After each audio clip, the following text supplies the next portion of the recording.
What terrible person or rule finally made you believe in true evil? I'm a nurse. Walked into a hospice patient's room full of family fighting about inheritances and the will of their dying relative, and one of the visitors called me back into the room and asked me if there was any way to speed the process along. She asked if things would go faster if they put a magnet over the patient's pacemaker in an effort to deactivate the device. She went on to explain that they were from out of town, they'd bought tickets to a live show, and were worried about missing it. Basically, it was taking too long for their family member to die, and it was ruining their evening. All of this was within earshot of my super sweet patient. My blood was boiling. I'm not a gambler, so I don't know if these are all over the place, but the only time I've ever been in a casino, I saw a cash machine that would give you an instant second mortgage on your house. This was in Reno in 1989 at a family reunion. I stood there looking at it and realized I was standing in front of evil incarnate. Civil asset forfeiture. 25 grand was legally taken from my grandfather who has Alzheimer's but wasn't diagnosed at the time and couldn't tell the cops why he had that much money on him. It was to buy a new truck. He had forgotten. The cops just took the money and left without any charges being filed. We didn't find out until a year later when the cops sent a receipt of seizure to his house, and we found it when we were cleaning. Couldn't do anything about it because the police department already spent the money. A company I used to work for went bust because the owner was staying sloppy drunk and gambling all the money away. He came in one Monday morning and told everyone to pack up their personal stuff and to just leave. I gave my notice a couple of months earlier and actually received my vacation pay and final paycheck. Nobody else got another dime, and payday was supposed to be Wednesday for the last 2 weeks. I felt really bad for everyone except my piece of crap boss. He interviewed at my new company, and when they asked me about him, I suggested they not hire him. They didn't. A serial sewer relative of mine was at her best friend's funeral and was in the funeral procession when she just stopped her car suddenly. The parents of the recently deceased were in the car behind her and bumped her bumper from behind. And you know how slowly those processions drive. The woman sued the parents for back and neck injuries and won. The last postcard we got from this woman was a picture of her dancing it up in Greece. Her family won't even let her come to visit on their properties anymore for fear that she'd fall and sue them. What a piece of work. Yep, like we all know that these sorts of lawsuits in the US can happen because you guys don't have public healthcare, but my god, it's a system that lets some real monsters just litigate to exploit everyone. What a psychopath. I sell car parts. I'm a very small player in a fairly niche market which contains a couple of other small players and 2 big ones. One of the big players collapsed owing a lot of people money. It's very unfortunate, it happens. The administrators were called in and the owner issued an emotional message on Facebook saying how sorry he was, sickness in the family, very sad, etc., etc. But not to worry, the business has 400 grand in new stock on the shelf and the administrators will sort it all out. But later, it turns out that he knew he was about to fold but continued taking people's money, even though he had zero intention or capability of supplying them. Then he transferred the second-hand parts of the business into a new business, which his father opened in the same name, at the same address. The new business also scored the website. Then he somehow worked out a deal with the administrators whereby the 400 grand in new stock was purchased by the new business for 14.5 grand because the new business would not give the administrators access to the website to identify any of these specialty parts. He apparently intends to go back into business, but since all the people he owes money to are going to get pennies on the dollar, it would be incredible if anyone trusts that family again. This is more corporate evil than anything else. We're a small business making super specialty products. Had a customer put down 30 grand, take delivery of our product, then turn around and say, "I think it'll be cheaper just to sue you than pay the remaining 30K. Of course, I thought, no way. We have all the signed paperwork and everything. 3 months later, he got to keep our product without paying us. What were the effects, you ask? Well, due to the various legal fees which we had to carry and the fact that down payments go to suppliers, my partners and I had to open up our own personal bank accounts to keep the company afloat. All of our employees got paid, but we owners had to forego our salaries until it was settled. And because word gets around, we had to deal with that too. Total bullcrap. We could have sued him for breach of contract, but what I learned through this process is that if it's less than $1 million at stake, you're going to spend more on legal fees than you'll ever recover and it's not worth the time. The whole thing was really eye-opening. On top of that, he was using the equipment to generate profits at the same time he was claiming defective goods under the UCC. It was a complete fraud top to bottom, and there was nothing we could do about it. We literally found his products in stores and everything. I have no idea how that guy can look at himself in a mirror. My piece of crap uncle who sued his 74-year-old mother. Long story short, but my uncle lost the case, but it left my grandma in serious debt for the rest of her life, and he couldn't care less. I know that feeling. My grandfather was a CEO of a local steelworking company back in the Second World War era, and during the war, the need for metals skyrocketed and his company ended up making a crap ton of money. He sadly passed away in 2013 and left his wife, my grandma, his daughter, my mum, and his son, my uncle, about $600K each. My uncle burned through all of that on stuff he didn't need, 4K TVs, etc., and got himself a brand new high-end SUV kind of car, then another car, so on and so forth. Come May of 2016, he'd burned through all of his cash on useless crap and bullied my poor 90-year-old grandma into giving him more money from her share that's supposed to be for her retirement fund. Sometimes he threatens to self-delete if she doesn't give him X amount of money, exploiting her love for him to buy more crap for himself. My ex had a long list of mental health issues stemming from years of horrible treatment as a child. She's tried to self-delete several times. Twice in the 3 years we were together. Her parents have admitted her to a local clinic. She spent 3 days there. I was so shocked at what qualified as help, it was more like glorified babysitting. She came out feeling no better, but now hit with a 15 grand bill. 15 grand for 3 days of supervised TV and reading, with 2 sessions with a psychiatrist to evaluate her. That's not including the overnight stay at the hospital and ambulance, which insurance covered most but not all of. Oh, and the kicker? After her stay, the doctor prescribed her medication. 3 grand for her prescription. We thought the Walmart employee made a mistake. She ended up going to a different doctor who thankfully helped her out big time. Mental health needs to be made more affordable. She was 19 at the time and already hit with a huge bill to add to her school loans and car payment. One of my friends owes almost $50K in student loans that he doesn't remember even taking out. The reason he doesn't remember taking them out is because his school, which was a for-profit college that has since closed, convinced him to sign a document when he first enrolled at age 17, which essentially gave them the right to take out loans on his behalf in order to pay his tuition. They didn't really explain to him what the document was, they just got him to sign it amongst a flurry of paperwork. The school then took out several private loans with an exorbitant interest rate, and my friend just started getting letters out of the blue the year after he graduated. When he was in school, whenever these loans would show up on his student portal, they were named a confusing code number like X4357545HFY5 or something like that, and classified as financial aid.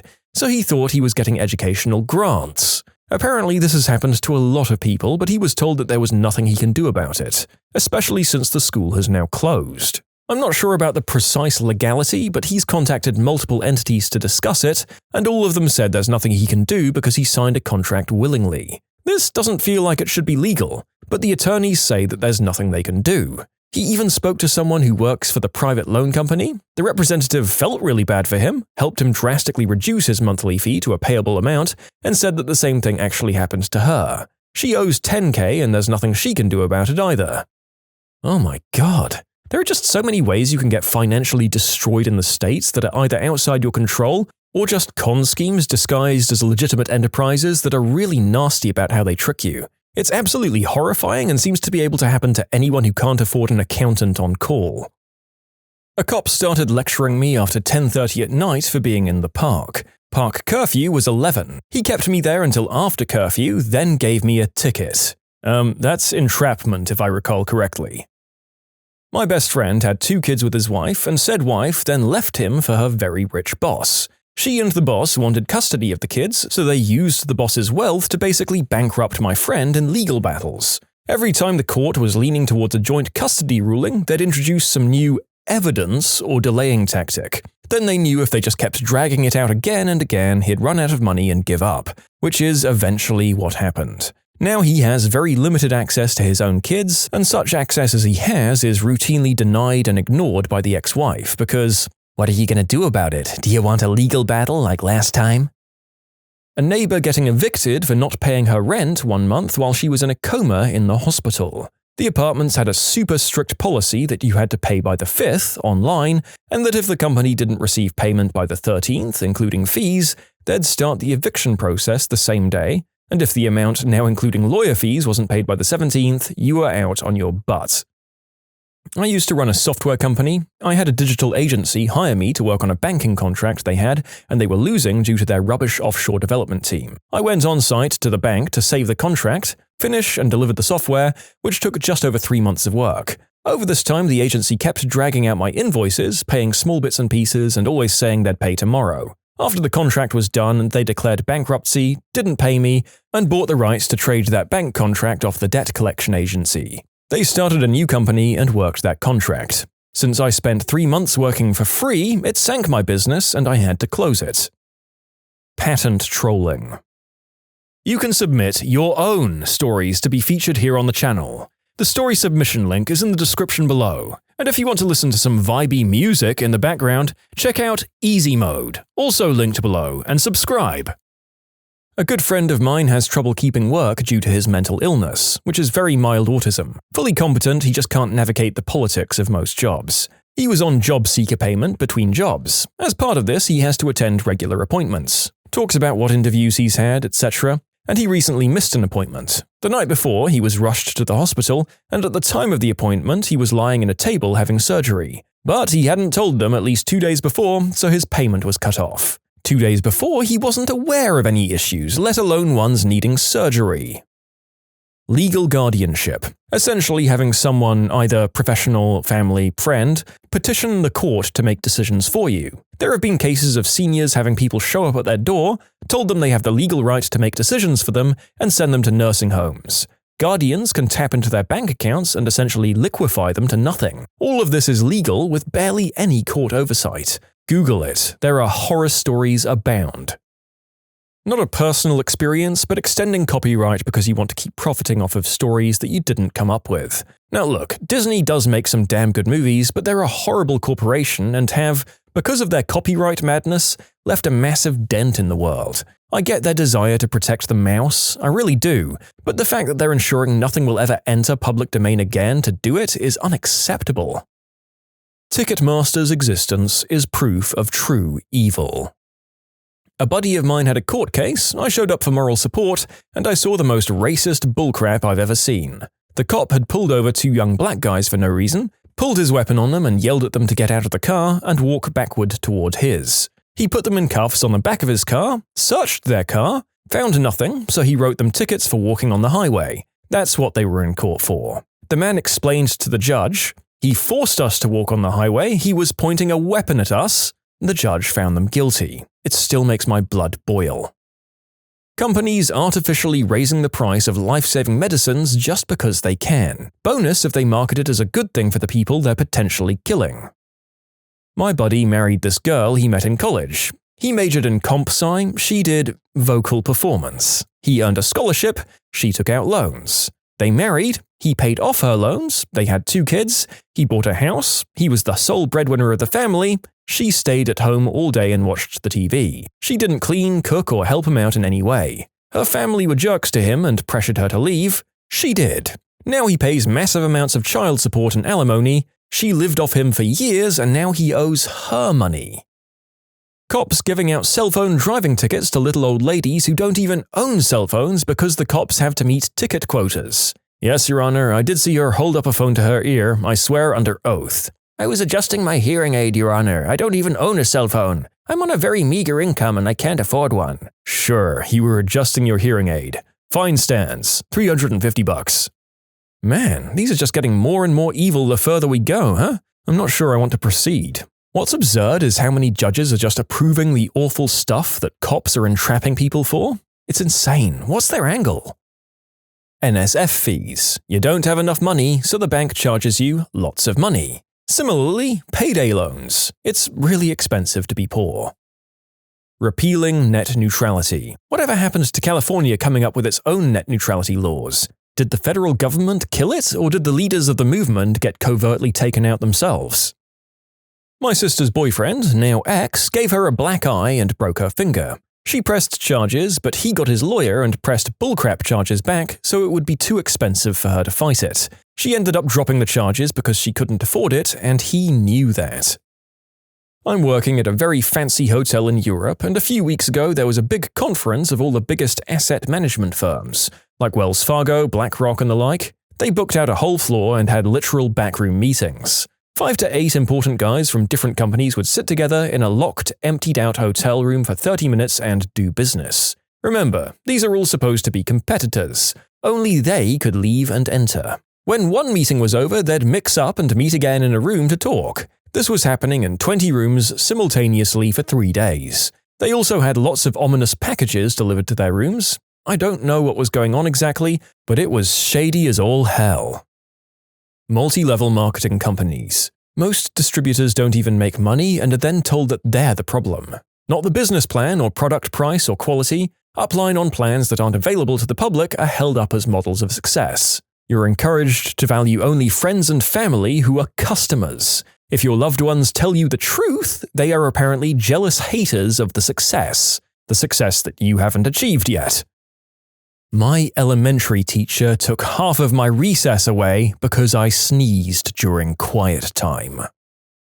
Eminent domain. My great-grandfather worked hard to buy a 10 acres of land near what was then a small town. Then he spent his life watching the town grow and legally steal his land bit by bit for expansion purposes. By the time he died at 94, he was left with barely a quarter acre, mostly taken up by his house.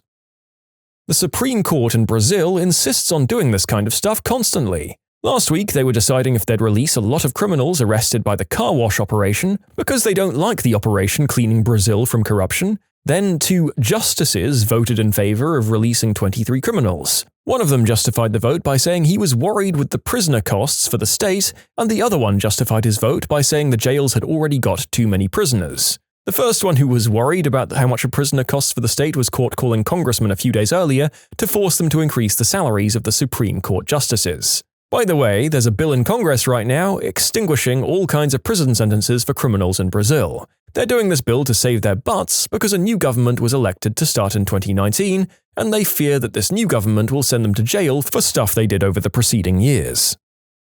American medical insurance companies determining that curing people is too expensive. Insurance companies denying long-term acute care benefits to patients who paid extra to have said benefit. If you're a doctor and you work for insurance companies, you're a frickin' piece of crap and everything wrong with medicine, and you've sold your soul. No doctor who dedicated their education and life to medicine should ever choose to be in a position where they receive bonuses for saving on denied care. Ever. That's when you stop being a human and a benefit to mankind. Martin Shkreli patenting and raising the price of life-saving medication. Man murders his girlfriend, dumps body in creek. Family searches for her for almost a year. He's convicted of manslaughter and gets only 5 to 7. Court forces the victim's mother to bring his children to visit him in prison. He gets out and gets custody. I didn't witness this per se, but I heard about it later in life since I was too young at the time. My father had started a cleaning business which was taking off. He'd clean carpets and do janitorial work in large industrial buildings. One of his biggest clients didn't pay him for a while and ended up owing upwards of 80 grand. My father then stopped working for them and kept insisting on getting his money. He stopped insisting after he showed up at the building one time and had a weapon pointed at his face. Apparently the building belonged to some mafia, and the guy who'd pulled a weapon on him said he'd kill him if he showed up again. My father proceeded to sue them, and they ended up winning after a long court battle because they obviously had the resources to afford amazing lawyers. My father then had to declare bankruptcy, sell the house, and ended up starting from zero again in an apartment building with my mum and I, 2 years old. This is mostly lawful evil, I guess, or illegal masquerading as lawful. I used to work for Quest, with a W, who were bought out by CenturyLink. A guy bought a no-frills landline for about $10, no long distance, no caller ID, no anything, just a landline. Why? Dial-up internet, of course. Only he failed. He called his ISP from his modem and left it on for an entire month. Turns out it was a long-distance number. He didn't know. What happened next was a 25 grand phone bill. Now, this is your average Joe working a regular job who has a tiny home. The guy has worked in an extra $10 into his budget so that he could have the internet. It's the little things in life. Only now, he's drowning. He made 2 payments of $500 apiece to try to take care of his bill, but he'd never be able to pay the whole thing off. He called me begging and even crying for help. How the system worked is whoever waived anything took a penalty. It didn't matter if it was a mistake or legit, waiving anything gave the employee waiving a penalty. And it was a sales job. Not to mention that $25,000 couldn't be waived by anyone but upper management. Nobody was willing to waive his bill, even though he'd already paid $1,000 towards it. The fact is, the company wasn't out any money. The infrastructure was already in place, they would have made a profit on his just paying his monthly bill. But nope. The way the corporation saw it was that he owed money, and therefore, no matter how it would destroy his life, he had to pay it back. However, that wasn't the main motivation. The company could write off that loss as a loss, and as such, his defaulting on his debt is more valuable. What can you do? It's currently happening to me. I've been the registered care provider for both of my parents since I was 14. I'm 34 now. My parents passed within months of each other. Well, I lived in a council property, that's UK government housing for all of my American friends, and I've been given 28 days to vacate the house I've lived in my entire life. They are under absolutely no obligation to rehouse me, and the extent of the help they can offer is the number to homeless shelter charities. When my mum died, I attempted to update the tenancy to my name, but my dad took ill before I filed the paperwork, and I was told I'd need to file different paperwork to account for his illness, which was dementia. The fact that I've lived here for my entire life means nothing, and I doubt it helps me that the housing officer completely hates my guts, but that's another story. So yeah, homeless at Christmas, and all because I had the nerve to care for my parents but not list myself as a tenant. Lawyers, what's a case you regretted winning? I'm a work comp attorney, now represent injured people, but used to work on other side insurance defense. There was an applicant with a serious injury, fell off a ladder, busted back with fusion, shoulder screwed. Years of treatment, internal issues, psych issues, really just messed up. 50% plus permanent disability. We were 5 years in and finally getting to settlement time. If we bought out his future medical settlement pretty far into 6 figures, this guy was the sole provider for wife and 2 kids. Then we found out he had aggressive brain cancer. Expected only a couple of years to live at best. Thus, we wouldn't buy out future medical anymore. Still got permanent disability for $60K-ish, but can't give medical buyout based on 25-plus year life expectancy anymore. I felt terrible for the guy and his family. Me and the adjuster tried to get insurance to agree to some sort of amount like 5-year buyout, but the bean counter said hell no. The attorney knew it wasn't me making the decision. Even though he worked on that guy's file for 5+ years, he decided to take $0 in fees. I have so much respect for that attorney turning down $10K plus in fees to help his client in a very crappy situation. Yeah, I can't lie, if I were a lawyer on the other side of that, I'd probably be laying awake at night thinking about that guy and his family. And clearly this guy does. I do family law, and I represented a father who had lost most of his custody from illegal substance use and imprisonment as a result. He came to me saying he was clean and doing good and had his life together, and it checked out. He had been clean for almost 9 months, not counting jail time, and seemed sincere in wanting to resume a full relationship with his son. The other side fought viciously to keep him in extremely little custody and supervised at that, but we prevailed and got an order restoring family frequent unsupervised partial custody. Not long afterwards, only about 3 months after the case, he was back to doing illegal substances, sold most of his furniture, and for me the most soul-crushing is that he set up a fake GoFundMe stuff for his child's cancer. His child didn't have cancer and has never had cancer, so you know where that money was going. I withdrew my appearance at this point, so I don't know what happened afterwards, but I imagine and hope his custody was taken away. Basically, the net result of winning that case was that the poor boy had to witness his father relapse onto illegal substances and was exploited for money. Worst case I ever won.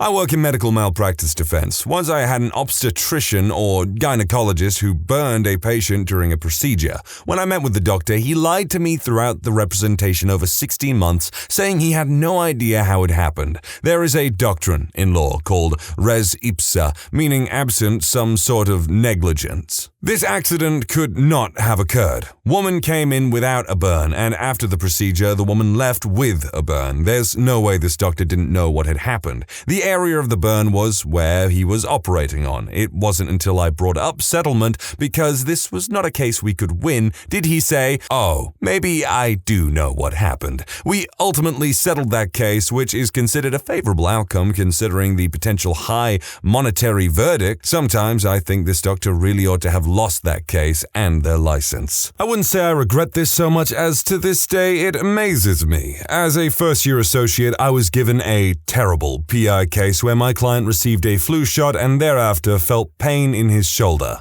He went to another doctor who performed an MRI and determined he had a torn rotator cuff, which was undoubtedly not related. My job was to allege the flu shot caused the rotator cuff tear. Our author actually correlated the two, which is the more regrettable position, and the case paid out. Being the bottom of the totem pole, I had no choice but to take the case, which was handed down by a partner, but at the same time, just overwhelmingly made me feel like the worst stereotyped attorney and just hated having to walk into court on it and feel my reputation being destroyed. I'm just picturing this dude walking in court and be like, Your Honor, I feel offended because this is just so stereotypical evil lawyer. I don't want to be that guy. Is it fair that I go through years of school and training to get to this specific job only to be stereotyped so callously? I do juvenile work, criminal law and family law. I represented this client first when he was a juvenile charged with disorderly conduct at school and fighting. Then, when he became an adult, it was for simple things like possession of the devil's lettuce. As he got older, it became easier and easier to figure out what part of his life hasn't gone as well as it could, and I tried to counsel him and push him to better himself.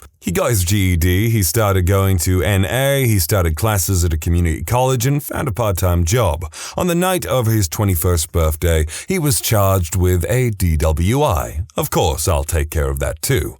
About 6 months later, we are due in for court for a trial on a Monday, and he doesn't show up, which at this point in his life is highly unusual.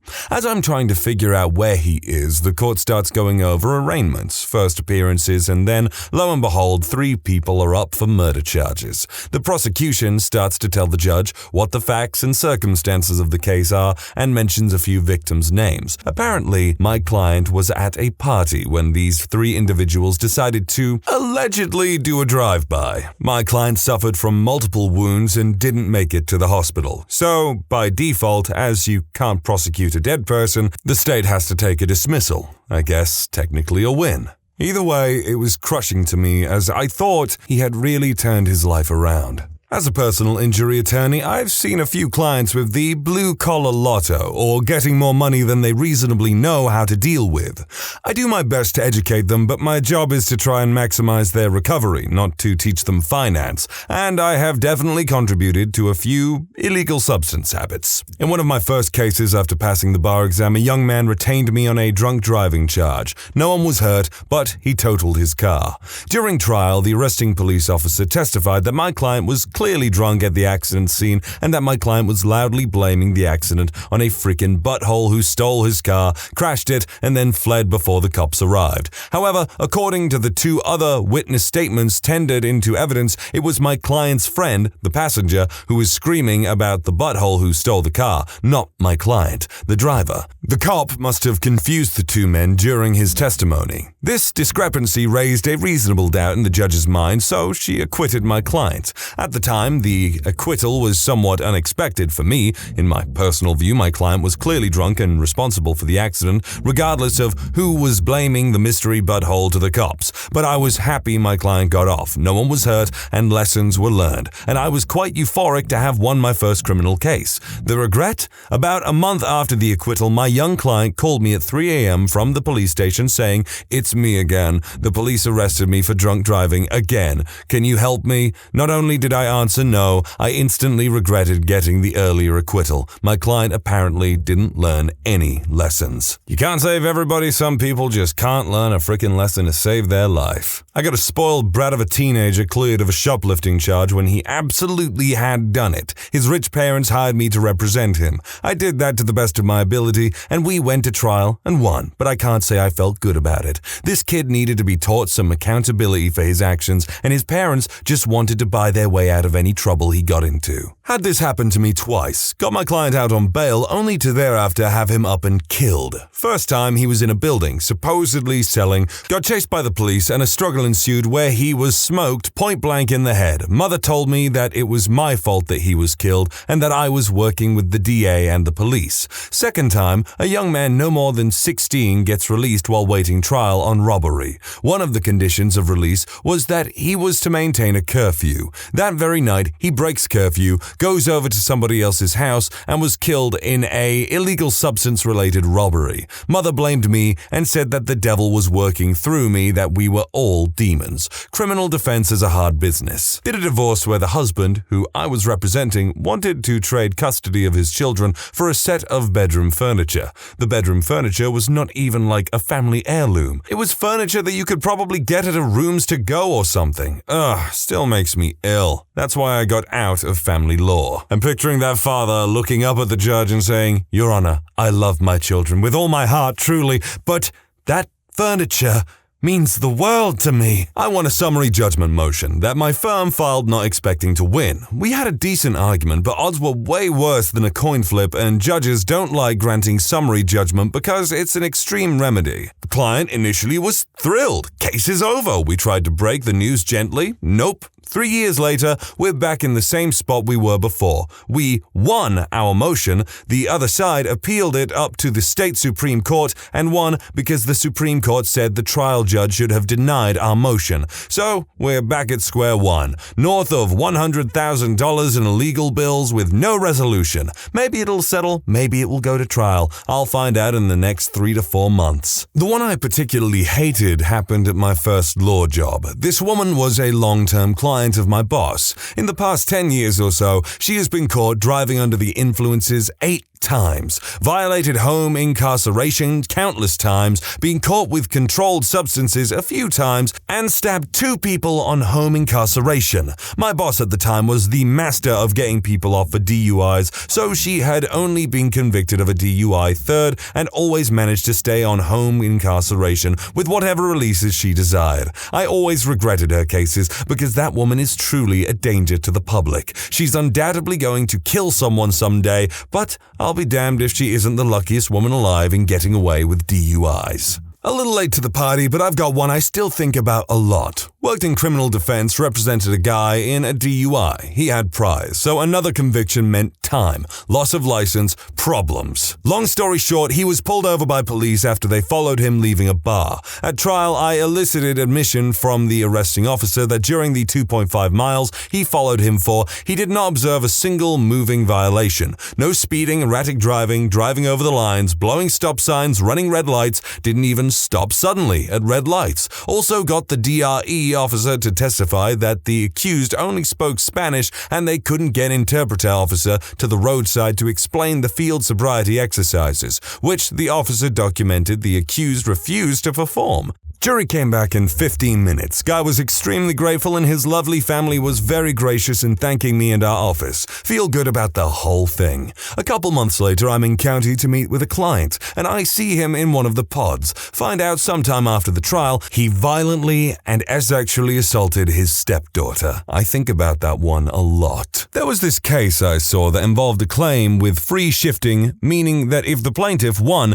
their attorney's fees would get paid by the defendant. Defendant pushed an aggressive legal position at trial that the judge agreed with and won, avoiding a few thousand in liability to the plaintiff and a few thousand in attorney fees. So far, so good. But then the plaintiff appeals all the way to the state's High Court, requiring a ton of briefing and time. High Court agrees with plaintiff, reserves and sends back to the trial court, which now enters judgment against the defendant for a few thousand in damages against the plaintiff and tens of thousands of dollars in attorney's fees from the appeal. The defense lawyer probably regretted winning at first on that aggressive argument to the trial court. This is honestly making me realize that court, law and order, all this crap is way more complicated than proving your client's innocence or, the other person's guilt, whatever. I mean, hell, I've always known that you can have a bent jury that are just really one-sided in their opinion on basically whatever the heck they want to feel like on any given thing, whether it be race, politics, or anything of the sort, sympathy even. God, I would hate to be a lawyer. This probably won't be the best answer, but this is a real one. After law school, I had to turn down a criminal defense job offer because my wife got a better offer somewhere else. So basically, I followed her along and was desperate to find something after 3 months of fruitless efforts. I would take just about any job that required a JD, whereas literally the only thing I ever wanted to do was criminal defense. 3 months after moving, I got an interview for a real estate litigation job. They hired me the next day. Looking back, that was probably red flag number 1. First day on the job, they taught me me how to foreclose on a claim line. These are two things I had never heard of before. Turns out it is totally brainless work if you have the right forms. Mind-numbingly boring, basically just cutting and pasting new addresses and amounts owed. So anyways, it took me about 2 months to realize this when I had my first set of hearings. But literally my sole purpose at the firm, which represented over 100 homeowners associations, was to take people's houses away for not paying their homeowners association dues. After my first set of foreclosures, I actually slipped into a pretty legitimate depression. I was getting paid peanuts to drive nearly an hour to work every day to do work I despised on behalf of people I literally could not pretend to care about. The straw on the camel's back was when I started signing the foreclosure and realized I was that guy, you know? I understand someone has to do the work, I guess. There certainly is a lot of money to be made,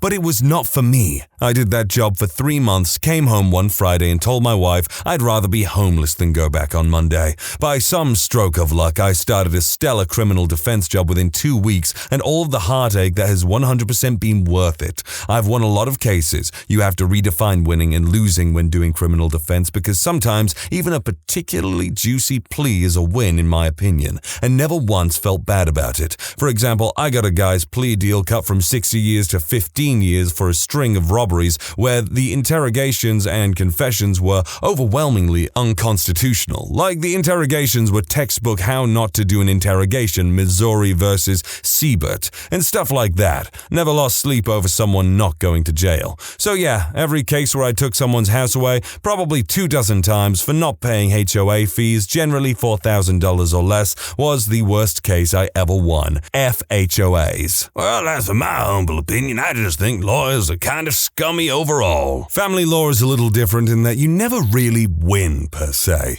You may get more favorable rulings or better terms, but unless the opposing party did something illegal or mind-bogglingly stupid, it's never a decisive win, really. Although I did have a case where my client fought really hard for the dog and then ended up turning him over to a shelter. Frickin' douchebag. The ex-wife received an anonymous tip and was able to get him back quickly. Yeah, I feel like any couple that's having a messy divorce is usually like, how can I hurt them? Oh, I'll take their pet that they love and adore and then get rid of them immediately or put them down. And it's utterly unnecessary in my opinion. I know a lawyer who had a divorce file a long time ago where she represented the husband, and the husband fought and fought and fought for this painting that the wife's mother had gifted them. It wasn't valuable or anything, but it was a gift from her deceased mother, and he would not settle without it. So she acquiesced and delivered the painting to her lawyer, who delivered it to the husband's lawyer for him to pick up. He never did. It's still sitting in the lawyer's office after years, unless she's tossed it by now.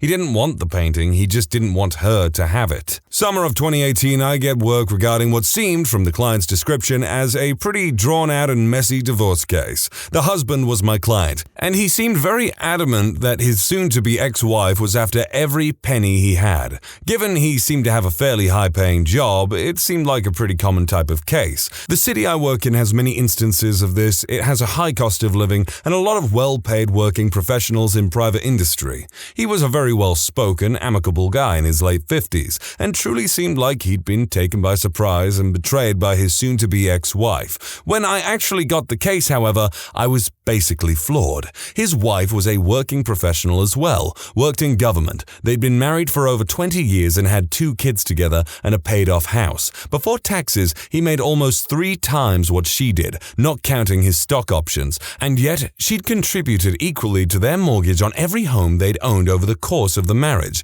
By all accounts, despite a vast difference in income, she'd carried her weight, raised 2 kids, and worked full-time during the entirety of the marriage. I live and work in Canada. She could have easily raked him over the coals in the divorce if it had gone to court. Instead, it seemed like she'd done everything she possibly could to not have him subjected to that. This divorce had been ongoing for 5 years before he hired me, and it was basically him looking a gift horse in the mouth over and over, with constant renegotiation on the contract they'd both signed initially, with him skimping on alimony and then debating on lesser terms. He was basically given an inch and tried to take a mile, dragging it out for so long that per divorce law it had to go to court. I almost suspect he did so as a way to try and drag her through the mud, though he may have genuinely been that delusional. I consider it a win only because his ex-wife was adamant about only only wanting what was somewhat fair, and for it to be over because of the strain it was having on the family.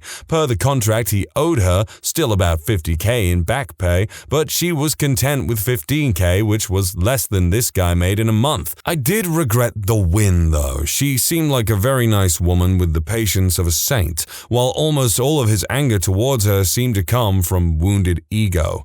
I should also note that though they had 2 kids together, both were in their 20s by the time I was hired, and custody had never been an issue at all, even for the one who had been a minor when they'd separated. It's like in The Hobbit when I guess I'll call him King Dwarf, is like, I can't remember. Wait, is it Thorin? Is it Thorin Oakshield or something like that? God, I can't remember. It's been so long. Those movies are old now. But it's like how he's like, no, the gold is mine. I won't share it with anyone or anything. And greed, man. It can ruin you.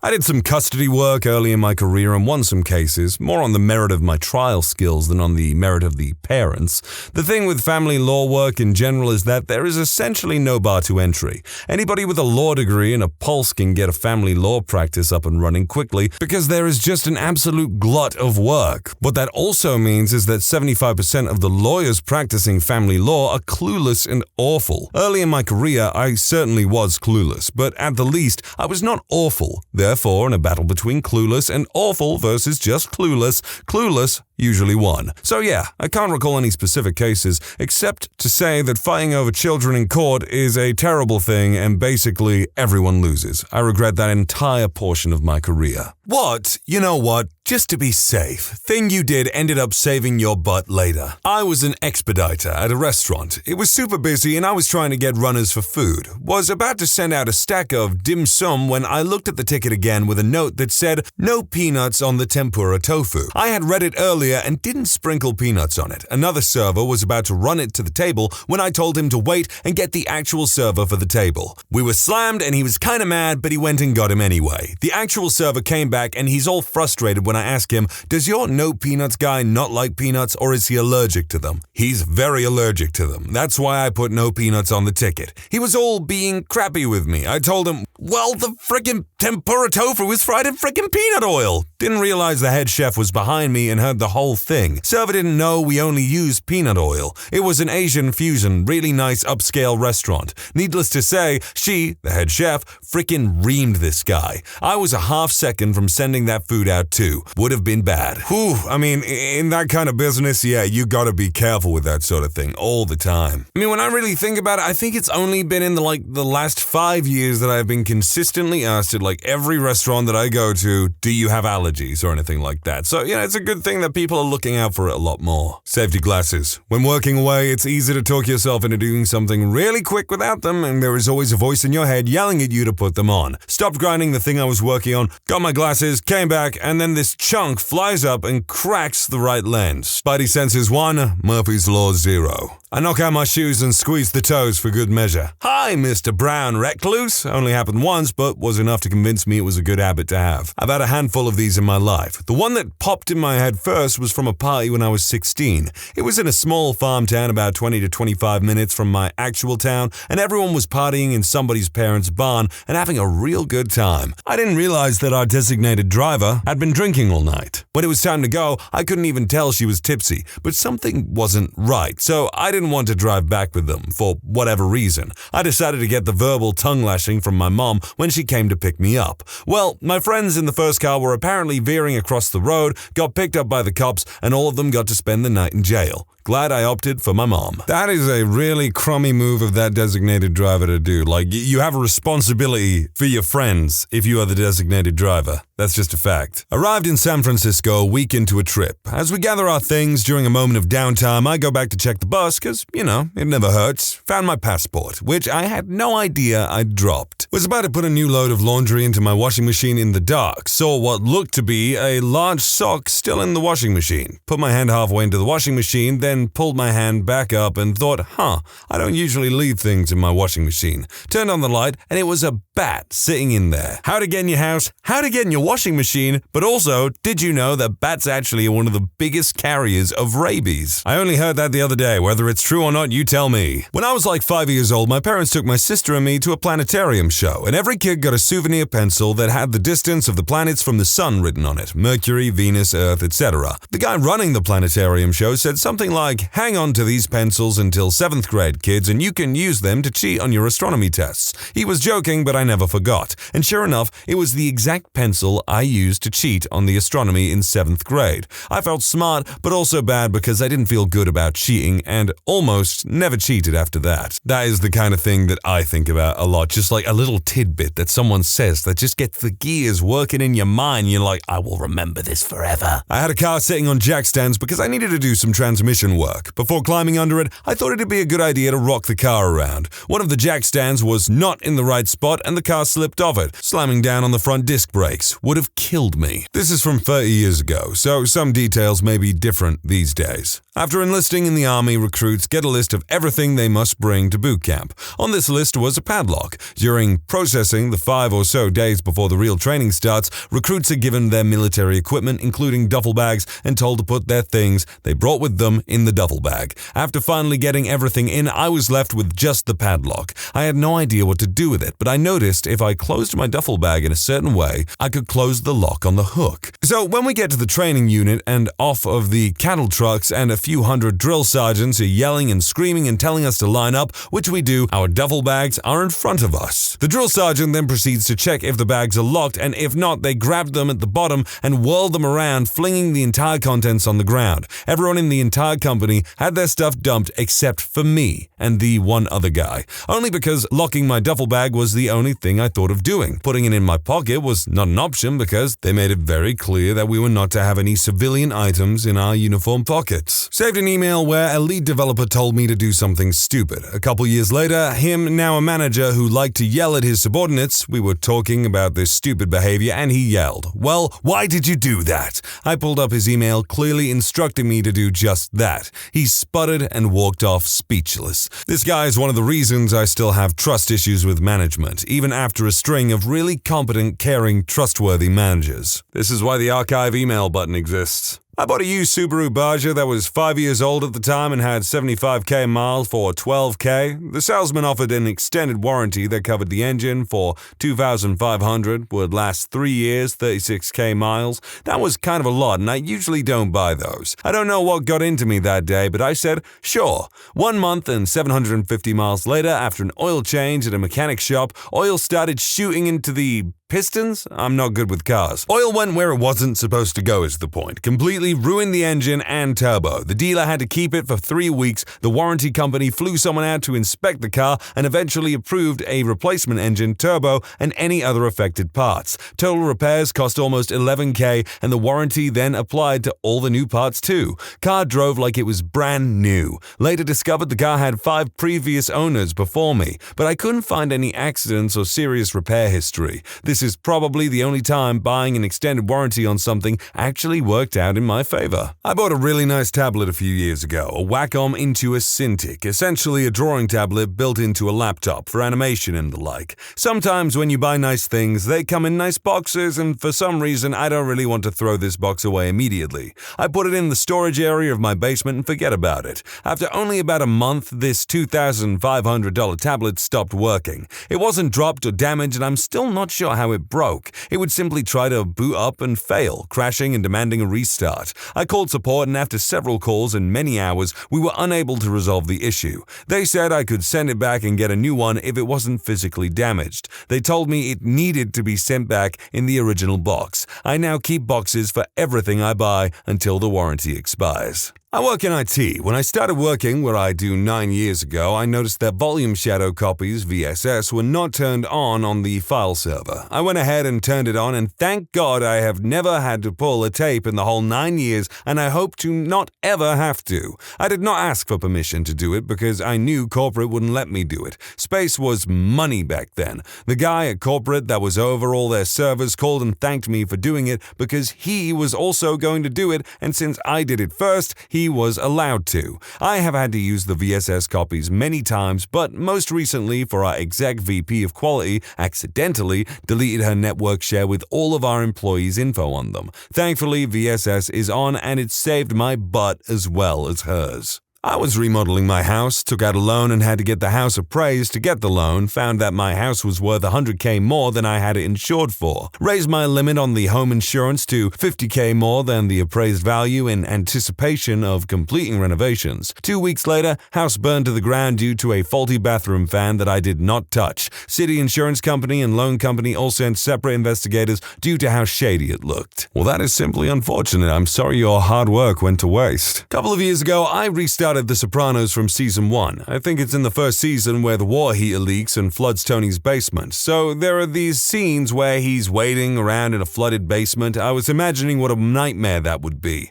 It reminded me that when I bought my house, the inspector told me I would need to replace the water heater within 5 years. I then realized that was like 12 years prior. So I suddenly got nervous. I went and looked at the water heater and it seemed fine, but I couldn't shake the feeling. I also did not have the money to pay to have a new water heater installed.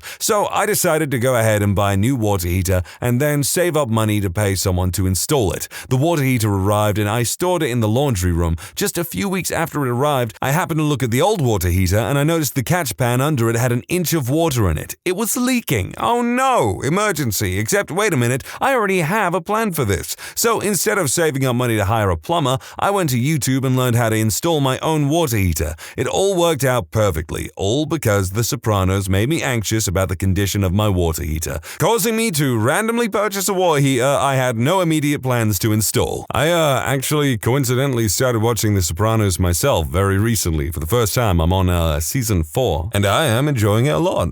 When I was 20, I worked at a gas station. They had just changed the law to if the customer looked 40 and under, you had to ID them for cigarettes. I was by myself. Lady came in and ordered a pack of Camels. She looked roughly 45, so I didn't ask. I had this nagging feeling throughout the transaction that it would be a very good idea to ask. So before I took her money, I kinda laughed and said, "Mind if I see your ID real quick?" "I'm real sorry, you're clearly old enough, but they changed the law recently on who we have to ID." She just looked at me and said, "I'm so glad you asked," and flashed her work card at me. She was a frickin' expert. If I didn't ask her, I would have been arrested and fined. That was the day I learned to trust my gut, and I also suck at telling people's ages. She was 35. Went hiking in the middle of the day with a friend and his girlfriend. I brought a flashlight for each of us. Well, the hike took a lot longer than expected, and my buddy's GF sprained her foot at the end. It took us nearly 3 times as long to get back, and it was dark with relatively rocky terrain. Those flashlights saved our bacon. I can't even fathom how long it would have taken to stumble in the dark otherwise. I had originally booked a rental car for a trip to Iceland using my credit card points. 2 days before I cancelled and booked it with my credit card, which provides rental vehicle coverage, because it looked like the weather wasn't going to be great while we were there, and I wanted the extra protection.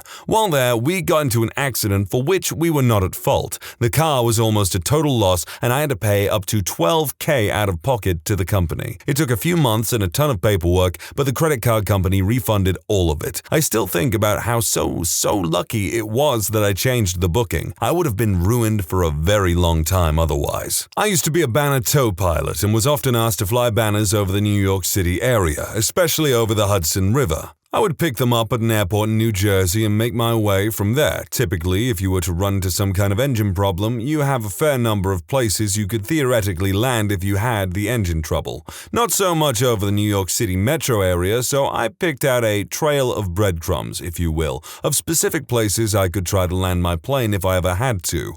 On the 1-year anniversary of the Miracle on the Hudson, Captain Sullenberger, etc., I was given the job to fly a banner over a boat on the Hudson that would be carrying the crew and some passengers from the flight. On the way there, my engine failed while I was less than 1,000 feet above the ground, sinking quickly. I needed to find a place to land right away. Fortunately, my best previously selected spot was just to my left, a landfill on Staten Island, and I put the plane right on top of it. This entire topic is basically preparedness is a virtue. My friends and I were always giving crap to another friend because he was never wearing the seatbelt while driving. One night, another friend and him drove me home. It was pretty late and we were all tired. When they dropped me off, I told him, "Use the frickin' seatbelt, you dumb butt." The next day, around lunchtime, I got a call that my two friends got in a car accident. The dumb butt fell asleep while driving my other dumb butt friend's car. They hit a parked car which hit the car in front of it and got stuck into a wall. The parked car acted as a ramp for their car. They flipped over and slid like 20 meters upside down.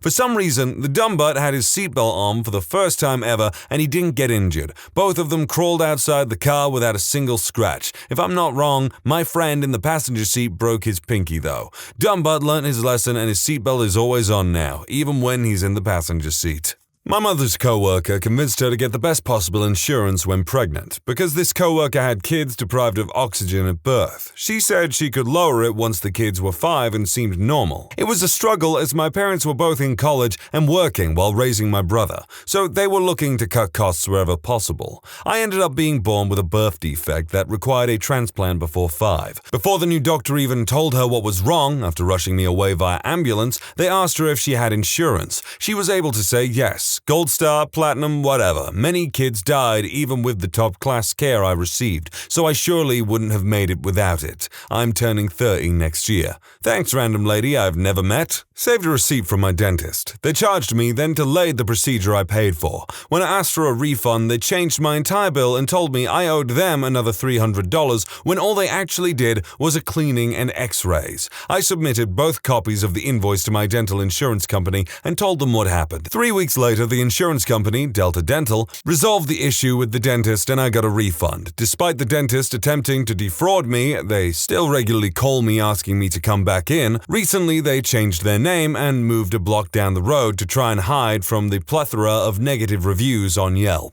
I should really go for a dental checkup soon, actually, now that I think about it. Very minor, but once I was going out drinking in San Francisco with some friends. We loved going to this kind of dive bar in the Tenderloin, rough neighborhood. Anyway, I had just bought a new car and was worried about parking in the Tenderloin. All my friends assured me it'd probably be fine. As we parked on the street about 2 blocks from the bar, a homeless guy came up to me and said, "Man, you don't want to park that new crap here. Somebody gonna smash them windows and steal your stereo, your sunglasses." On a whim, I just said, "Yeah, but we're kinda late. Want to keep an eye on it for me?" He pauses for a second, goes, "Like a sanctuary guard?"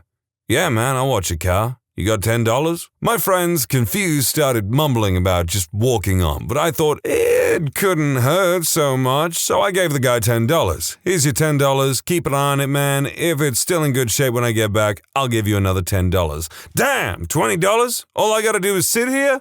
And make sure nobody frickin' smashes my window. There isn't anything inside anyway. It's new. I got you, man. I got you." He took a huge swig of this bottle of wild turkey and we were on our way. Anyway, the night progresses. We drink and have a good time, and now we're all proper drunk except for my friend Mary, who was our designated driver. I gave her my keys and we start walking down the block. One by one, we notice almost every parking spot has shattered glass next to it. Somebody went through the area and smashed each window to get into the cars. I get this sinking feeling in my stomach. I'm already mentally prepared to have to shell out a few $100 to replace the window of a car that wasn't even mine a week ago. But lo and behold, we get to the spot and my car is fine, and the homeless guy is bundled up in a sleeping bag, and he sees me and goes, "Hey, you're back. You won't believe what crap I did for you. Check this out." And he shows me this huge frickin' bruise on his face and pulls his gloves and shows me his knuckles, which are scraped to hell. "What happened?" I said. "Some bunch of expletives. He comes around here smashing windows and grabbing crap. He gets to your car and I'm like, 'Yo, pass that one. That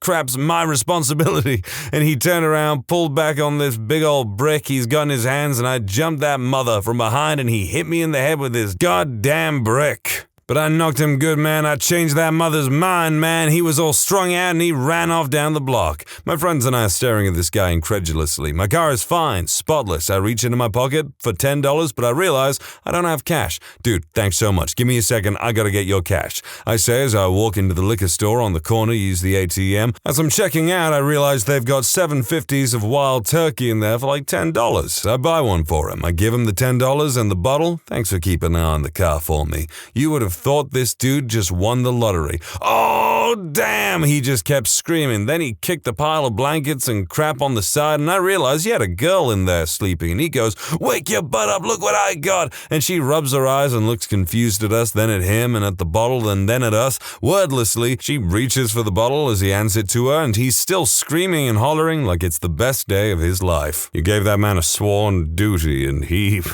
carried it out, I guess. Very simple, but a roll of toilet paper in the glove compartment of my car has literally saved my butt multiple times. A tropical storm was blowing through my city a few months ago, and we were projected to get some winds, gusts, and significant rain. Because our parking lot isn't large enough for all staff and our clients, a lot of us have to park on the street, which is lined with large old trees. As I rolled up on the morning, we were due to get the storm. I parked in my usual spot down the block. Before I shut the car off, though, I noticed that this particular spot was located directly across the street from one of the largest trees on the block. Thinking, you know what, just to be safe, I put the car in reverse and backed up about 10 feet, safely out of the direct line of fire from any trees. In the middle of that afternoon, in the midst of the howling wind and driving rain, we heard a huge thud down the street. Went to investigate, and that same tree I'd been parked across the street from fell across the road and missed my car by about 8 feet. At that moment, I was glad that I decided to play it safe. The car parked on the other side of the street directly across from where I'd initially been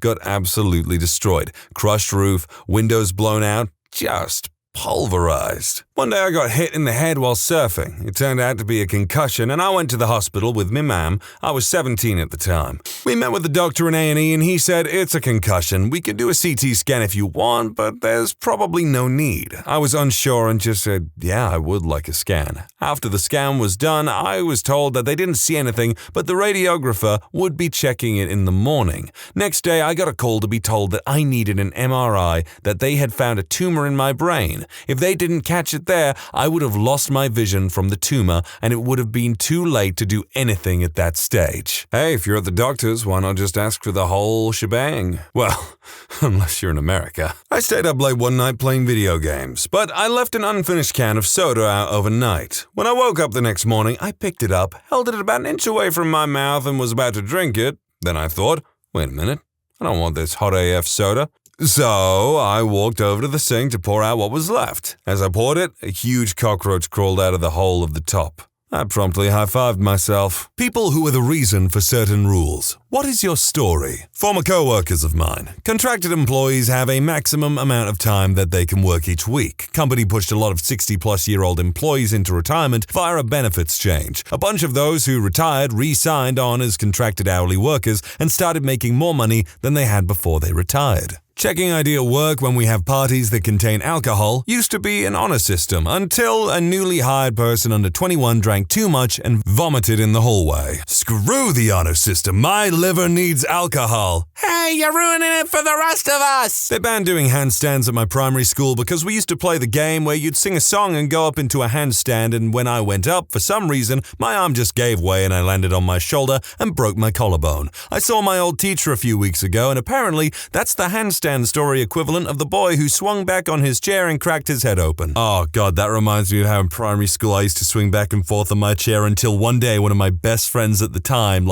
actually cracked his head open on the corner of a table behind him, and he left a big old pool of blood there. It was awful. There was also a guy who slipped on a banana peel, legitimately slipped on a freaking banana peel and fell down stone steps, and they had to get paramedics in or something. When I was going into 6th grade, my family was moving to a new town. In order to prevent myself and my brother from having to go through the hassle of moving and to alleviate some of their stress, my parents decided to send us to sleepaway camp for 6 weeks. My brother, 2 years older, proceeded to get extremely sick within the first week or so that we were at camp. He was on bed rest, and at more than one point, the staff had to bring him into the small town nearby to go to the hospital. My mother had a tendency to overreact and make mountains over molehills. She was extremely unhappy with the staff and thought it was outrageous that my brother got that sick that quickly, assuming that someone must have showed up to camp on the first day knowing they were sick and spread the germ to my brother. Luckily, he recovered after the first week and was able to enjoy the rest of the summer. When the term was over, we left camp excited to see our new house and meet the people at our new school. Fast forward to the next summer, our parents saw how much we enjoyed camp and decided that having us out of the house for a month wasn't so bad for themselves either. Instead of driving us this summer, they decided to send us on the buses the camp ran to different counties and states. The total ride was about 4 hours, an eternity for a middle schooler with a surplus of energy. Once we arrived at the camp, the buses all line up and there's an in-process tent set up where all the kids had to walk through before they could get their bags and go to their cabins. It was taking forever. I started to get irritated. I had waited all year for this, now I have to wait more. I finally get off the bus and into the tent and see what they're doing. Each camper is getting asked a series of questions about their current health. Are they feeling sick? Do they have any allergies? Do they have any prescriptions, etc.? They would then get their temperature taken by the nurse to confirm they did not have a fever and were sent with a counselor to their cabin. I got to the end of the line and asked the nurse why they're doing all of this because it is taking so long and I was being an impatient child. Her response, parent was very upset last summer that their camper got sick, so now we are screening everyone and quarantining them if they show any signs of symptoms of being ill. I look at my brother who is standing behind me and yelled, "Thanks a lot!" In 3rd grade, I jumped off a very tall piece of playground equipment, smacked my chin on my knee and bit my tongue. It was a bloodbath, and the teacher passed out and hit her head off of the pavement, resulting in another bloodbath. Well, the next morning, there was an announcement stating no more jumping off the tower on the playground. The next day, the teacher's son tried jumping off of a rope swing over the schoolyard fence and broke both of his arms. The school removed all of the fun stuff off the playground that summer. I can only imagine they were probably the most hated people on the playground for a little while after that. At my school, it was a rule to not act like a ninja. When I was young, I got interested in Naruto, so I started acting like a ninja. 3 people saw me and started acting like ninjas as well. The teacher noticed, so she told us to stop. We stopped for the day, but the next day we did it again. Our teacher was getting annoyed, so she gave us a bad star, a red star that meant you were bad. At the end of the week, you had to take the bad star home for your parents to see. We got mad at the teacher, so when she wasn't looking, one of the ninjas stood up and walked slowly. He plopped the red stars from each of the ninja's star sheets. Teacher noticed and had enough. She sent us to the principal's office. He was laughing but told us to stop. Next day, there was a rule. Don't act like ninjas. Bunch of goddamn uppity ninjas. So at my high school, there was a rule that was added my junior year and is even in bold in the student parent handbook. This rule was that students are not allowed off campus during the 10-minute passing period at all. The reason that this rule exists is that my sophomore year, I was really craving a Starbucks during my first period, so in the last few minutes of the period, I mobile ordered a coffee and then during break ran half a mile to pick up my coffee and walk back. I made it back to my class on time, but the school still tried to get me in trouble until I said, "Show me where it says I can't leave campus during the passing period in the handbook and I will accept any punishment. Otherwise, you have no grounds to punish me." And after 20 minutes of sitting in the office, I got out with no punishment. Then my junior year, that rule was added to the handbook. To this day, it's one of my best, worst accomplishments. I'm just waiting for that person to be like, "I'm the reason that they locked Newgrounds or Miniclip or Armored Games from the school computers." I moved from the Midwest to Texas to attend college.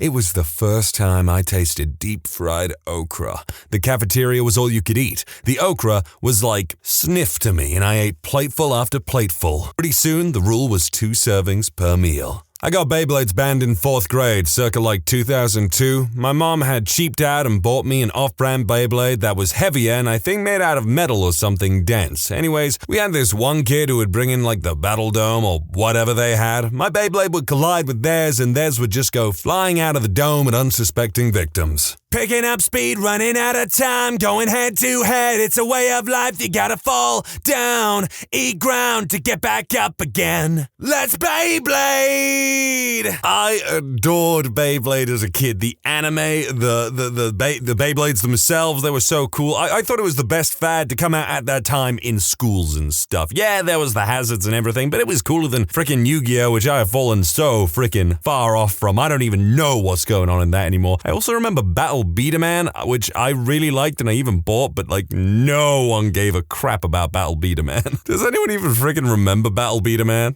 Back in the day on Neopets, there was this rule that you couldn't make posts titled things like Girls Only Party, but the rule was never enforced. So one day when I was 12, and on my mother's Neopets account since I was too young to use the Neo boards, I made one of these boards, and everything was fine for the first 10 to 15 pages. Everyone was staying within the rules on the rule-breaking post, so TNT, the Neopets team, basically the mods and developers and stuff, left us alone. And then someone decided to RP going swimming, which was kind of risky and I warned against it. Shortly thereafter, someone made a post that was pretty similar to the following. Oh, okay. Gets out of water, bikini falls off. Oops. The board was instantly deleted. My mother's account was permanently frozen, and from that day forward, when someone used the word bikini on the Neo boards, a filter changed the word to cardigan. When I worked at Whole Foods in the prepared food section, I used to make myself a burrito for dinner. I would load that mother as full with beans, rice, and meat as possible. I usually ended up with something that was about the size of a fat baby's arm. Yeah, that all came to a stop when one of the storage managers saw me making my own burrito. After that, we would get written up if they caught us making our own food like burritos and whatnot. My freshman year of college, I made it so that no one in not just my dorm, but all dorms on campus were allowed to use the microwave located in each of the dorm's common area after 10 p.m. because drunk but me went to microwave a Hot Pocket one night and instead of setting the timer to 3 minutes, I set it to 30, which wouldn't have been a problem if I stayed there waiting for it, but drunk but me decided at that moment, hey, you know what would be even better than being drunk? Being drunk and high, and proceeded to go back to my room for a bong hit, which turned into several, which turned into me nearly passing out, roused only by the now blaring fire alarm that made everyone else in the dorm to also have to go outside in the middle of the goddamn night. And of course, due to the whole where there's smoke, there's fire rule, a couple of fire trucks showed up to the action. Me and everyone else that I lived in this dorm with were all standing outside grumbling about what butthole caused this, some speculating that someone was stupid enough to have pulled a false alarm. At a certain point amongst that grumbling did it dawn on me that I just left that Hot Pocket in the microwave, and that's when I started worrying that the sort of all this 3 a.m. hubbub could have been me, a deep, abiding shame that was validated when I saw one of the firefighters emerge from the dorm with a charred microwave. I joined in the chorus of incredulousness from the other cohabitants of my dorm who were shouting pleas of what drunken, dumb butt burn up the microwave, and whoever did this is gonna get their butt beat, and similar witticisms. I figured at this point lying was my only way out, and in the end it worked. No one that night ever found out it was me who burned up the microwave in my drunken and stoned state of dishevelment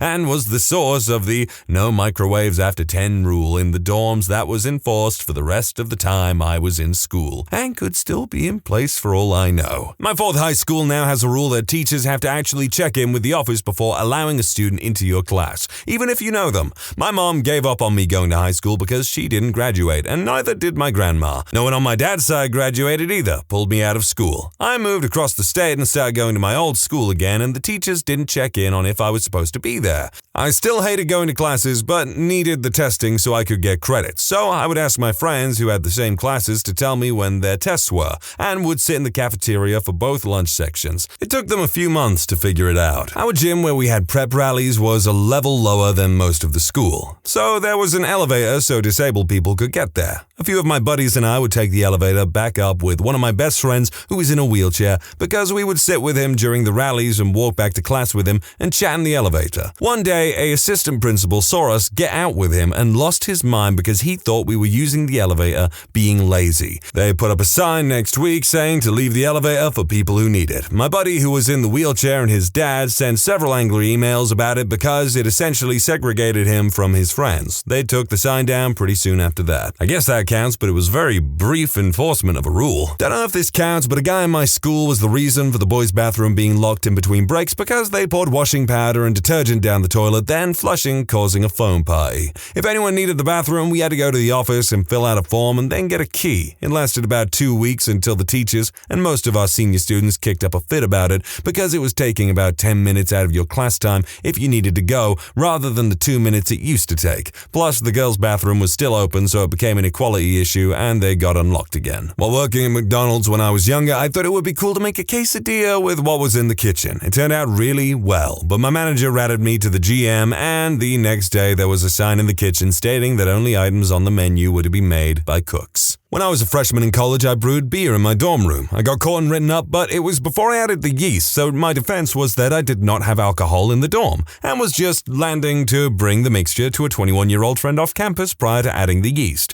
It was a private university, and they called bullcrap, but the penalty was just a slap on the wrist, and they changed the residency code to specifically prohibit fermenting yeast. That's not a bad defense, to be honest, but it obviously didn't work, and at least the punishment was, like they said, just a slap on the wrist. I wasn't the reason for the rule, but I was the one who implemented it. I was the network admin at a middle school back when mice balls was still a thing. Some of the kids were regularly stealing the balls out of the mice and taking them with them, so we'd have to replace the mice out of our meager spares. Because of that, I implemented the policy that all mice were to be turned upside down at the end of class, and the teacher was to walk around and visually inspect each mouse to ensure the ball was still in place. Ended the problem right there. During my junior year, my physics teacher did the mousetrap car assignment and held a competition to see who could make a mousetrap car go the farthest and fastest. I spent the whole night before making it. The next day, I did a test run right before the testing, and my rear axle snapped in half, basically ensuring that my mousetrap car was not going to move. Anyway, the teacher assigned 50 points for having your mousetrap car there,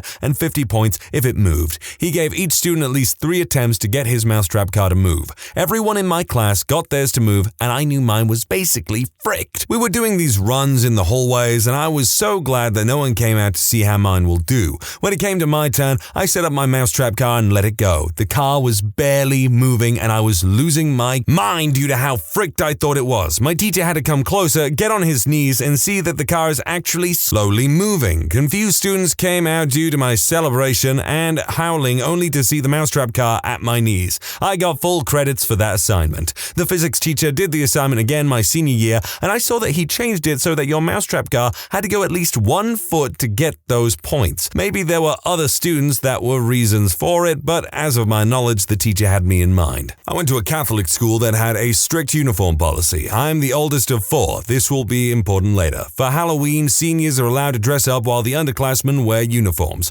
Well, I went to Catholic school from kindergarten to 12th grade and always wore a uniform. My senior year, I came into school on Halloween with a shirt and jeans on. When asked what I was, I replied, a public school student. Next year, my brother was a senior, and when the list of unacceptable costumes came up, public school student was on it. My youngest brother graduated in 2016, and it's still on the handout. So back in the day, there was an electronics store known as Circuit City. The attire was pretty simple: red polo shirt, black or khaki pants, and black shoes. Around this time, Heelys became popular, and I decided that I needed a pair of those loafers. I got mine in black and wore them shift after shift, scooting around the store and messing with customers as I silently glided between aisles and snuck up behind them. On my last day, I may have decided to have a few beers before work and figured I would put in a few hours, get my check and bail. I also may have decided that running in said Heelys to chase after a soon-to-be former co-worker was a fantastic idea, and subsequently tripped, which resulted in me flying into a yellow concrete pole. This resulted in me hitting the pole with the palm of my hand, think Superman, but more idiotic and with poor posture,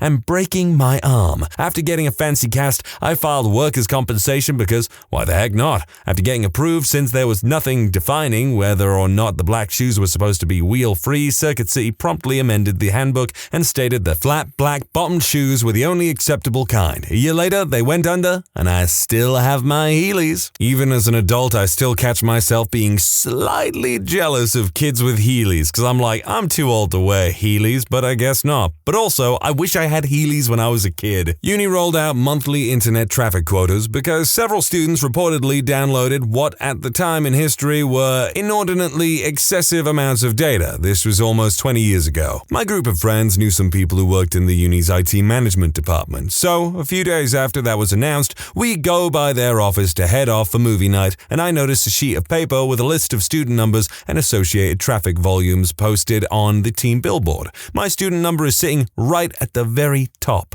The reason why it called my attention, comfortably sporting over 5 gigabytes of traffic, 5 times and 10 times the amount for the second and third students on the list. This was during the time where private cable internet had access to 640 kilobytes and institutions like universities had T1 connections, 1.5-ish megabytes. I asked what that was. Oh, That is why we're rolling out monthly internet quotas. That's the list of top 30 students who downloaded the most data, and next to them is how much they downloaded last month alone. Why do you ask? Do you know who some of these people are? I told them I didn't know about any of the others, but the one at the top was mine. The look on their faces was a mix of fascination and shock. And for the rest of the night, I had to listen to them ask me several times how had I managed to do that consistently for the last few months. A bit of background. Uni IT, being unable to guarantee that computers would be clean enough in the long run, had to put in place an OS image download that all computers would grab and reset themselves to. Imagine Windows 10 disk restore functionality, but in the late 90s and early 2000s. During a lot of project nights, labs were open 24/7 to students. We would end up eventually losing focus,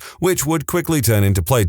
Usually something like Q3 or Freelancer, as the computers were always tabula rasa on reboot. We were always asked to shut them down, and they themselves would do so if not logged into after a while. We ended up having to install it all again. We had enough disk copies. This was also the time I quite literally downloaded all that Game Hippo had to offer to try on campus computers, as well as repeat downloads of Stepmania, DDR, Beatmania for PC freeware, tons of songs, and the real clincher, accompanying high-quality videos that would play during gameplay. So yeah, I basically did it on repeat downloads. The funny thing about it is that when the limit came into play, students had to basically authenticate themselves with the Uni proxy via basic authentication on browser. Every time someone expired their quota, the system would simply prompt you for authentication again, and thus my friends and I started using the account pool notion. You ran out of allowance? Here, use my account. Whole different can of worms. My senior year of high school, 2004, the powers that be decided we had to work on a year-long project of our choice. At the end of the year, we had to give a presentation on our project. The rules given to us for appropriate attire clearly stated students must wear either a dress, skirt, or a tie and collared shirt with slacks. Being a girl who really hated dresses and skirts, I decided to be smart and wear a tie, collared shirt, and slacks. Nobody argued with me, but the next year the rules stated boys wear a tie and slacks and girls wear skirts or dresses. Yes, it was sexist. No, I wasn't protesting the sexism, I just wanted to wear pants all day for a 15-minute presentation. Nothing wrong with that if you ask me. So I've got two stories for this. One is in 6th grade and the other is in 9th grade. When I was in 6th grade, we used to shoot paper at our teacher with those little rubber band hair ties, whatever bracelet things. After a few months, the principal got tired of hearing the teachers complain that the kids were shooting paper at them. We did it in class, at recess, at lunch, on the bus, wherever we could. That Christmas, my mom bought me a big box of that stuff, so I showed up to school with the bag full of it and sold it to the kids. They got caught every time but never ratted me out. I just kept bringing it in and let them shoot it. We got in so much trouble for it now they will suspend anyone for just having a rubber band. When I was in 9th grade, we had a prep rally assemble and the Spirit Week theme for that day was class colors. My grade decorated our entire building with glitter all over the floor and walls, tables, chairs, desks. It was everywhere. 2 years later, they're still trying to clean it up. They banned glitter for the entire school. Nobody is allowed to use it because a few cheerleaders and student council went insane. I walked out of my second hour and it looked like a unicorn threw up. Zookeepers. What animals do you most enjoy taking care of and which are the worst? I did a behind-the-scenes article on a zoo once and spent time with zookeepers and vets. A really chilled conversation trust in Jersey, Channel Islands. The lemurs were not kept in cages because they needed space to roam from tree to tree. The zoo figured out that they had their area that was home, but they were free to leave any time they wanted. There was nothing to stop them wandering off. They didn't leave. They were happy there, apart from the father of the group who would, about once a month, decide he needed a break from the family and head over about 400 yards down the road to the pub.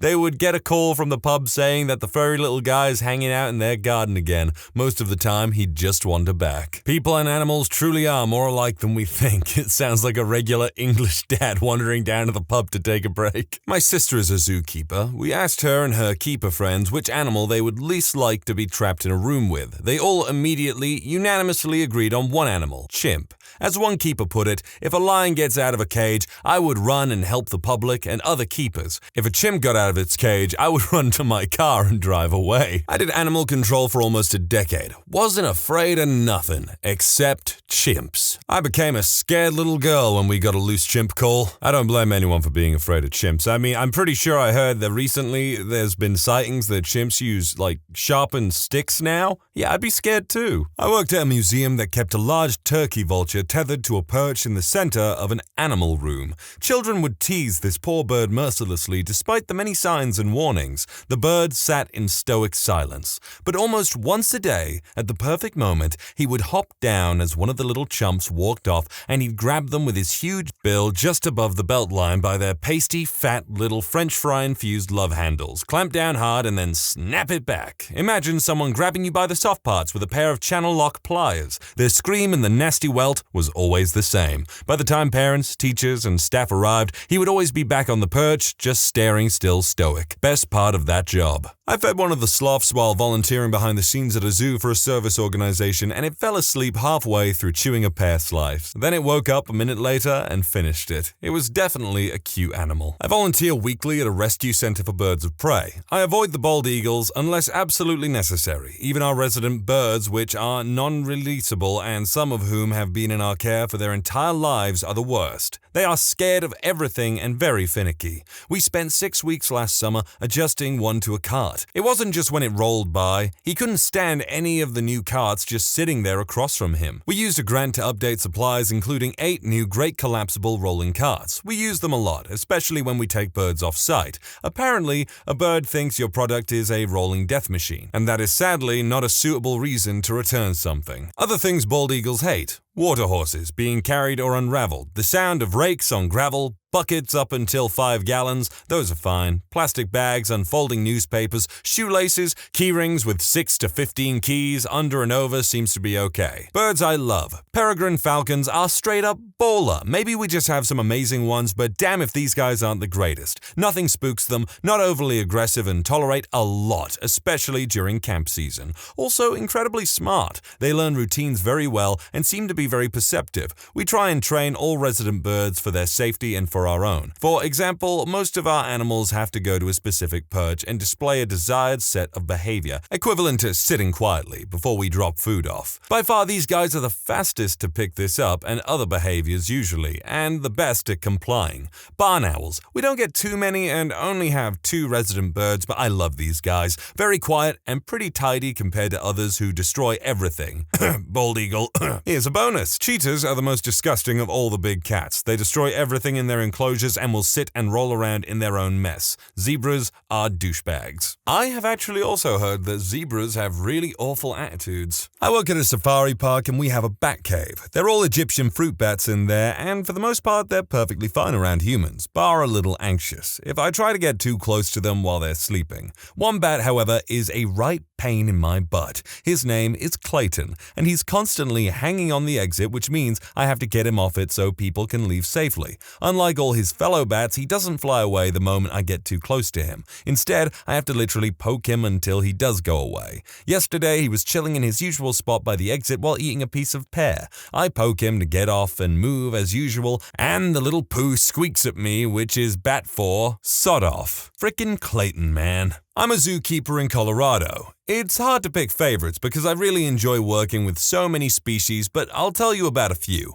African black-footed penguins are adorable and all have their own personalities, so they're really fun to work with. Most of the unpaired females are also very affectionate towards their keepers, and it's always the best when they follow you around and flirt. North American river otters are also one of my favorites. They're cute, smart, and really interactive. They play with most of the things we give them and recognize us when we call or are standing outside the exhibit. One of our older females will swim next to you at the exhibit glass and follow and chase you if you move around. Some bears are hilarious and also really smart. They like to climb around and will figure out where food is no matter where you put it. Every morning, I walk up to their holding and greet our male by blowing gently in his face. That's how they say hello. Ring-tailed lemurs have great personalities and have the added bonus of being adorable. They will also follow you around and sit next to you when we're weeding their exhibit. When I have treats, they will hold your finger and ask nicely to get one. We had one young male who had no concern for personal space and would hold my shoulder, tapping on my arm and trying to pry open my hand for treats if I was sitting down. They also make the cutest noises of any animals ever, in my opinion, and they are always cuddling with each other. I can't really think of any animals I hate taking care of, but if I have to choose, squirrel monkeys are really gross. They poop everywhere, propping walls, ceilings, and super grabby. I've had my hair pulled a few times, but luckily they're small enough to not cause the kind of damage an ape or larger primate could. They're still fun animals though, and I'm happy to work with them. I worked at a marine rehabilitation center in Costa Rica for a year. The sharks were cool dudes. Worst they would do is grab the feeder stick and not let go, which makes it really hard to keep feeding them, but you can't really negotiate with them. The caiman were alright, but I never did find a way to hang the meat piñatas that didn't break the rope or break the tree branches over the enclosure, which was frustrating to me and the caiman. The sloths are not bad, but they can move very fast if you make them angry. Those claws will open you up something fierce, like down to the bone. It didn't happen to me, but I watched it happen to another employee.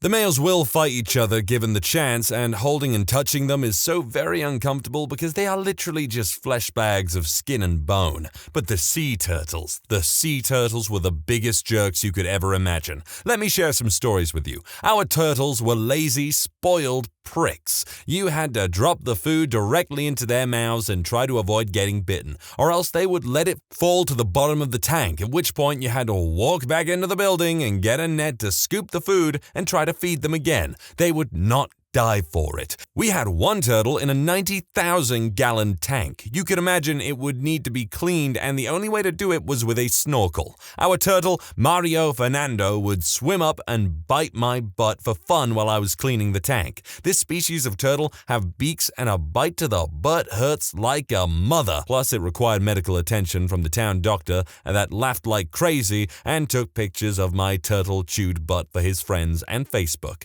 No, Costa Rica does not abide by IDOWorkHereLady laws. So I would have to attempt to clean the glass on the tank and always watch for that little prick to be sure he wasn't anywhere near me. He would also float and play dead all the time to lure me into checking on him, then, you guessed it, bite my butt. But the worst turtle we had was Shenanda. Shenanda lived in a big round tank outside that would get filthy. They are filthy creatures. The tank had a big PCV drain in the bottom that stuck up about 3 inches higher than the bottom of the tank, and the only way to clean the tank was to drain all the water out and then use a push broom to shove the gunk and poop down the drain. Shenanda thought the tank cleaning day was her day to get revenge for everything that had ever gone wrong in her life thanks to humans. So the first time I got told to clean her tank, my co-workers hand me thigh-high plastic waders and the broom and show me how to begin draining the tank, then head to lunch. I set all this in motion, and when the water is low enough, I hop into the below-ground tank with Shenanda, but I notice she is swimming around the drain a lot. Whatever, I let her do her and start scrubbing the tank's walls. Eventually, the water gets low enough that it is almost falling below the drain when I hear a suction noise. Shenanda has allowed herself to be suctioned to the top of the PVC drain, and she is giving me the stink eye and flapping her flippers like she's upset that she's stuck.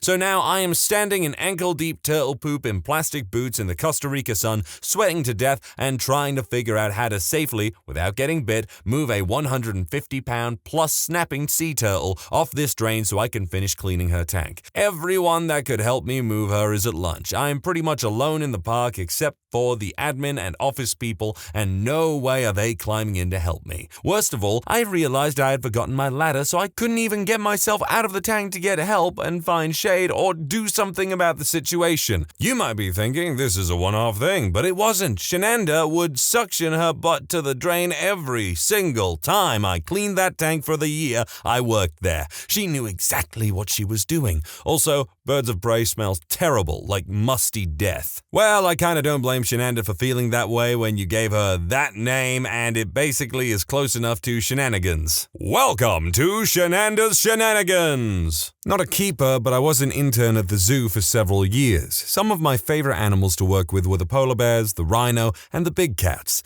The bears and cats were just staggeringly awesome. Big, beautiful creatures I'd only seen in movies and pictures before, not 15 feet from me. It always took my breath away to be that close and care for those sorts of animals. The rhino was just a big old goofy guy. He played fetch, he ran up to you for treats and scratches, and honestly was pretty similar to a dog. That rhino could always put a smile on my face.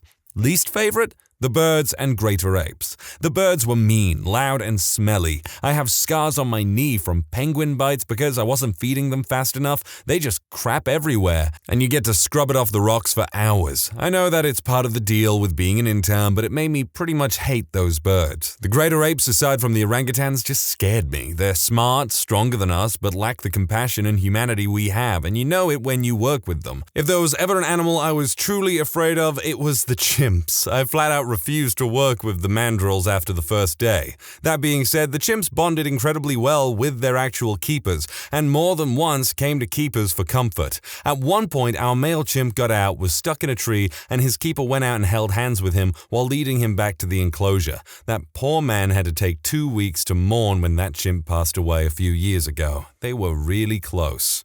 Volunteered at a zoo for a few years. The giraffes were the easiest cleanup, except for rainy days. The lemurs were sweet and you could feed them by hand, either by putting food in their faces or in their little hands. The barnyard animals were fine, although the sheep would walk uphill from me and boo at me like Welsh nightclub goers. The camels would chill. No, they don't spit. The ones there never spit. I was told that when you beat them or terrorize them, they will vomit on you, and that's what's called spit. These guys never had a bad day. The worst was an elephant with PTSD. She tried to murder several keepers and would throw rocks at them while I observed her and her crew. I'd hold a clipboard and do observation. The chimps were the most dysfunctional family I'd ever seen, and I grew up in Mafia, Brooklyn. They had a bobcat who spent his days napping. I liked him and noticed the keeper had no problem going in the cage and tidying up around his sleeping form. He'd get up for chow and to play with some toys and then go back to sleep. Not a zookeeper, but when I was in high school, the seagulls would attack people during lunch. Our school was like a small college campus.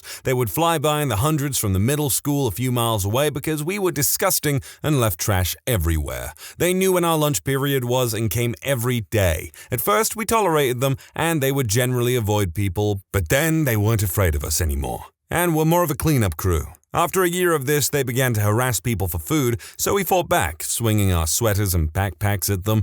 No one ever got one. And for some time, there was this sort of Cold War where the birds would just watch us eat and surround the schools, but would never come down until everyone was back in class. Human and bird relations were finally broken when they carpet-bombed the entire school, Pearl Harbor style. Feces rained down on people as they ran for what little cover there was. My friends and I watched in horror from one of the few places that had cover as people became peppered with white shot. The bathrooms were jammed with people lining up to clean themselves, while others left entirely. We didn't go outside for weeks until the horde moved on. Didn't really fit the criteria, but it was funny nonetheless, I can give it that. A wallaby named Wallace is my favorite animal in the world. Don't tell my girlfriend, but I like him more than our dog. He likes only me out of the 4 of 5 handlers he encounters. The birds are the worst. They've become aggressive with the staff since a particularly combative bird joined the big exhibit area. It's like they've learned that the other keepers and I pose zero threat. I got a few scrapes trying to get away from some flamingos a couple days ago. It's frowned upon to fight back against the animals, even if it's only restraining an attack. I've heard stories of keepers getting fired for doing so. I actually had to omit some of that stuff because this person was just talking about things that,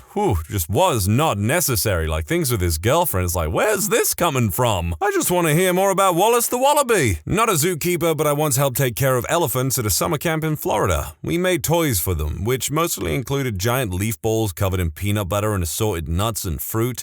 Watch elephants scramble around it, frantically licking the ball as it rolled around in the dirt, was quite an experience and had to be one of the funniest things I've ever seen. Love those big beasts. I interned at a zoo last summer as a vet tech and a keeper. I was able to work with the kangaroos, wolves, coyotes, eagles, Andean condors, as well as the farm and education animals. One afternoon, another intern and I went to go clean and feed the condors' enclosure. These birds are like 3-foot-tall vultures with a decent-sized wingspan. In order for us to go in, we need to get the male into his indoor enclosure because he can get aggressive. However, the female is quite tame. This task alone can be hit or miss, depending on how he feels. He is pretty smart, so we have to open it up and sit on the other side enticing him with some raw meat or fish while calling him in. He will slowly walk in front of the indoor enclosure, eyeing us and the meat. Some days he will perch on a big rock that's sitting directly in front of the indoor enclosure, knowing there is food there, but still ignoring us.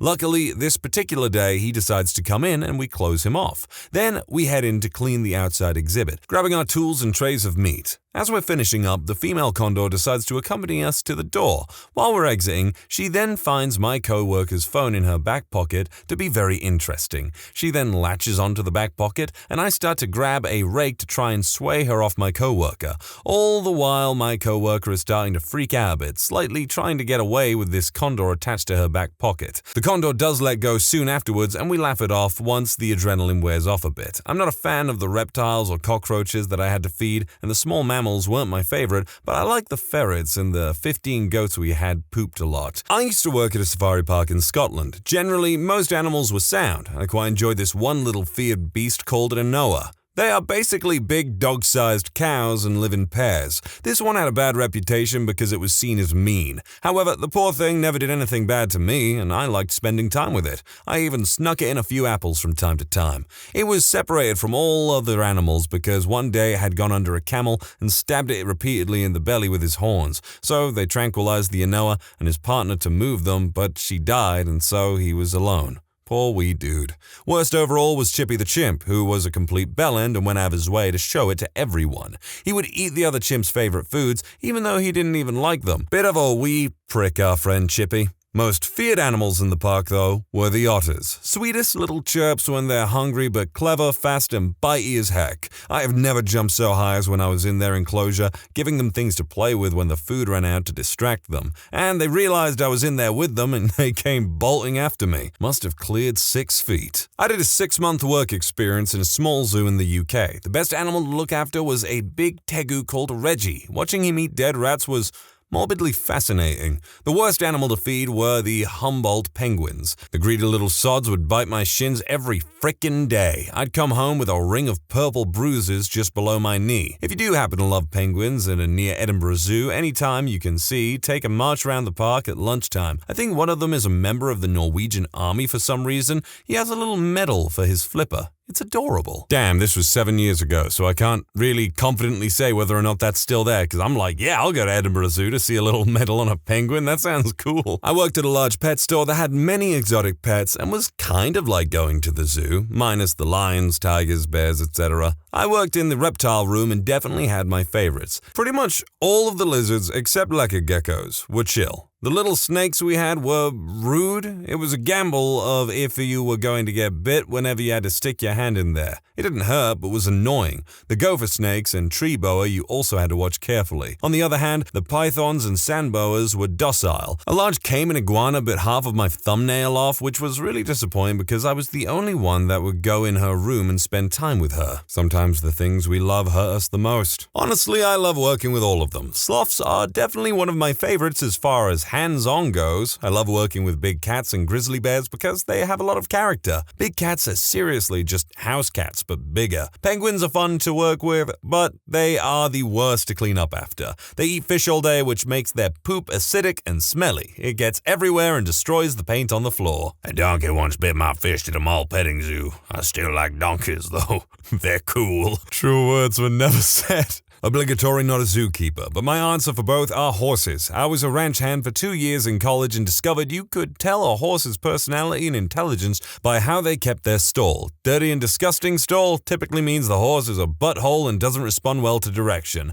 We also housed other horses, and if you're wondering, ponies all have a Napoleonic complex and are douchebags. Also, I can never eat A1 steak sauce again because of that job. TLDR, don't be a ranch hand, kids. People who saved all of their money at a young age instead of living, and now are 50 plus years old. How are your lives today? Do you regret your life choices when it comes to the money aspect? We scrimped for decades. Our house is paid off. We have 1 car payment for 3 more months. We have no credit card debt. Our retirement savings are ahead of schedule. Next week, we head to Iceland for my 52nd birthday. Totally worth it. Nobody wants to be 75, sick, and too poor to quit working, no matter how much fun you had as a 20-something. I did mostly stupid things in my early 20s, but I always put at least 15% of my income into 401ks with matching benefits. After 24 years living the corporate middle manager cube life, we had the means to purchase a wholesale nursery, and now I'm a flower farmer. I just walked through my greenhouse with my dog with a cup of coffee, and I do not regret a penny of savings. Losing my job as a fairly well-paid engineering manager in the defense industry and having to sell my house during the housing crash in the early 90s ended up, in retrospect, being a defining moment in my current financial well-being. It took roughly 6 years to get back to anywhere near my former career trajectory industry after landing a good position in the cellular industry. Once brunt, twice shy, my wife, a registered nurse, and I bought a home that was about half the price the bank said we qualified for. Our reasoning being, if one of us lost our job, most likely me again, because nurses, we wouldn't have to lose our home again. Fortunately, that never happened. We were both able to advance in our careers and were able to pay off our mortgage in 7 years, fully fund our son's college education, max out our IRA contributions, and have literally no debt. My wife just paid cash for a Subaru Forester, not the fanciest of cars or a status symbol by any means, but she loves it. Today is literally my last day at work before I voluntarily retire early at the age of 58. I feel like this is for the most part going to be very one-sided, except for people who have had just rotten luck in finances or maybe property investment or something like that, or bad tenants. We lived far below our means for nearly 30 years, saving all the money we could, bought a nice piece of property in the woods and started building a house, paid for construction out of our savings, took years to build, ended up with our dream house with no debt at all. Early 50s, I work at my profession part-time and my wife gardens, almost retired, totally worth it. While we were in savings mode, it didn't seem like we were sacrificing. Still had a great time with life, just drove cheaper cars and lived in a small house, took vacations to visit friends instead of going to resorts. Living within our means meant we had no money worries after we got out of our 20s. I didn't live while at college. While all of my friends went to university and are in mountains of debt, I went to a junior college to get all of my basic classes out of the way, and then went part-time to university, which was cheaper and I could afford it while working a part-time job. It was a local university, so I had to live with mom and dad until I was 26, which sucked and I missed out on a lot of independence that comes with going away to school, but it was worth it. I graduated in 6 years with my BA instead of 4, but with no debt. Without a monthly student loan, I was able to pay off my car quickly and can afford a lot of other things, phones, computers, vacations, tools, Legos, etc., without worrying about where the money will come from. My wife and I live comfortably, she did the same thing, and we currently have a house, a 3-year-old, and newer cars. I survived cancer surgery. All of those have been paid off except for the house, which will be paid off 10 years before it's due. We currently have 30 grand in checking and 42 grand in savings, in large part because we sacrificed when we were younger. Point of reference, 55 years old. Did most everything the way you're supposed to. School, real jobs, lived conservatively, married, lowish tolerance for risk, yada yada. It depends on one's definition of living, but for the most part, most of my regrets are about not having lived or taken chances, or however you want to say it. It became apparent to me when I was an editor of a windsurfing magazine, and around a lot of the sailors we covered, I was the one with a steady job and paycheck. A wife, I owned a home, drove a decent car. These guys were drifters, irresponsible couch surfing, earning poverty wages, teaching windsurfing at various vacation destinations when they weren't competing. Most traveled around with pretty much everything they owned, their gear and clothes, and lived with their parents some of the time and friends and folks they met on the road at other times. Rarely did these guys have health insurance or more than a couple $100 to their name at any one time. Yet these losers on the fast track to nowhere spoke multiple languages, traveled the world and experienced things that I never did or will. Plus, if I compared notes with any of them now, 15 plus years later, our lives probably wouldn't be all that different. It's not like I'm some multi-millionaire or saving lives or changing the world. I'm just a regular schmuck with a regular job like most of them likely are. But when we reflect, they've got a crap ton more cool stuff to remember than I do, much of which probably shaped them to be as cool now as I thought they were back then. I'll be 50 in February. I was a workaholic in my 20s and 30s and tried to save money, in that I didn't travel, take vacations, buy new cars or new clothes, etc. I missed out on 2 women who could have been great wives and mothers and instead married an insane person at 34. It took me a decade and her adultery for me to realize I could never change how her brain worked. She had 3 diagnosed conditions, and I finally got out. Now I'm too old to remarry or have children, and due to bad luck and 2 recessions, I have little to show for it. Although I do live in a nice house because my father left it to me when he died. I'm a tad regretful that I didn't live when I was young and had more energy. Many of my friends did and still do get into relationships and travel, have children, and live life to the fullest. I'm getting to the point where I don't have the will to try again. This is the first time I have written this publicly. Definitely unfortunate about the crazy wife. I don't think you're going to find anybody in this thread that says, "Oh boy, I wished I had lived a little more in my 30s and now my spouse is dead and it was all a waste." What you'll find are people who lived the life they wanted to live. If traveling the world wasn't important at age 21 or 50, I doubt it will become hugely important at age 51. And if it does, awesome for them. The world has changed a lot in the last 30 years and they'll have different experiences than someone who who say traveled, partied, spent money earlier in life. Each has its own pros and cons. Not to be a negative Ned here, but I just want to point out that all the savers who died before being able to spend their nest egg won't be commenting for obvious reasons, although I'm sure their next of kin were grateful. I'm a 27-year-old that saves and invests more than 50% of my income, so I'll probably be the kind of person you're referring to around 50 or so. I think the relationship between living and spending need not be so highly correlated. I think many people have consumerism addiction where they need to buy a product to get a dopamine hit, whether the product adds to their life in a meaningful way or not. I live in a cheap apartment, drive a used car, eat food I make mostly myself, go on long hikes on trails where I'm not charged, train for and compete in marathons a couple of times a year, surf, never buy a new board. There's no reason why living needs to be so expensive that it results in no money being saved. The routine for many people seems to be work plus suffer, purchase product to feel relief, put product in garage amongst the other thousands of things you don't use, bank and investment account remains at $0. This is not a good cycle. Nah, wait a minute. He's got a point. Yeah, I definitely nominate this one so far as the best one I've heard. I'm an aging Gen Xer and it was totally worth it. House is paid for, so the mortgage money goes to investment, kids, and fun. My wife was able to quit her job and stay at home since one salary was enough now. She may go back to work just to keep busy and because she wants to. We almost never paid interest on anything except the mortgage when we had it. Credit cards paid in full each month. We saved to buy cars and never financed them. We also keep cars for 10 to 20 years to maximize their value. My wife is a fanatic couponer and saved hundreds every month. She also just knows her prices and knows a good deal. So when it's time to spend, we spend wisely. I also insist on quality, so we will spend more if something is worth it. Additionally, we paid off the house in 10 years rather than 30. Between the cars, house, and credit cards, we saved hundreds of thousands of dollars on interest, which all went to investments. We max out our 401k contributions each year. IRA for wife now. I know things are harder now, and I feel for the millennials who want to do what I did but just can't. I work with many of them. I'm the old guy at work, and they are great people. All smart, aware, and hardworking. I don't see the entitled thing at all. Maybe I live in a bubble, but this generation is pretty cool. Learn from parents who grew up in the Depression with 6 children. We were still able to live below our means and never felt like we were going without. If you use your imagination, there are plenty of things you can do for free and have fun. We made it a point to set aside part of my check first into a retirement account. My wife did not work, but worked hard staying home with our kids and housekeeping. Paid off the house in 17 years instead of 30 and actually retired early. All our children are self-sufficient and we are worth well over 7 figures. The funny thing is, even with all this money, we still don't splurge but have everything we need.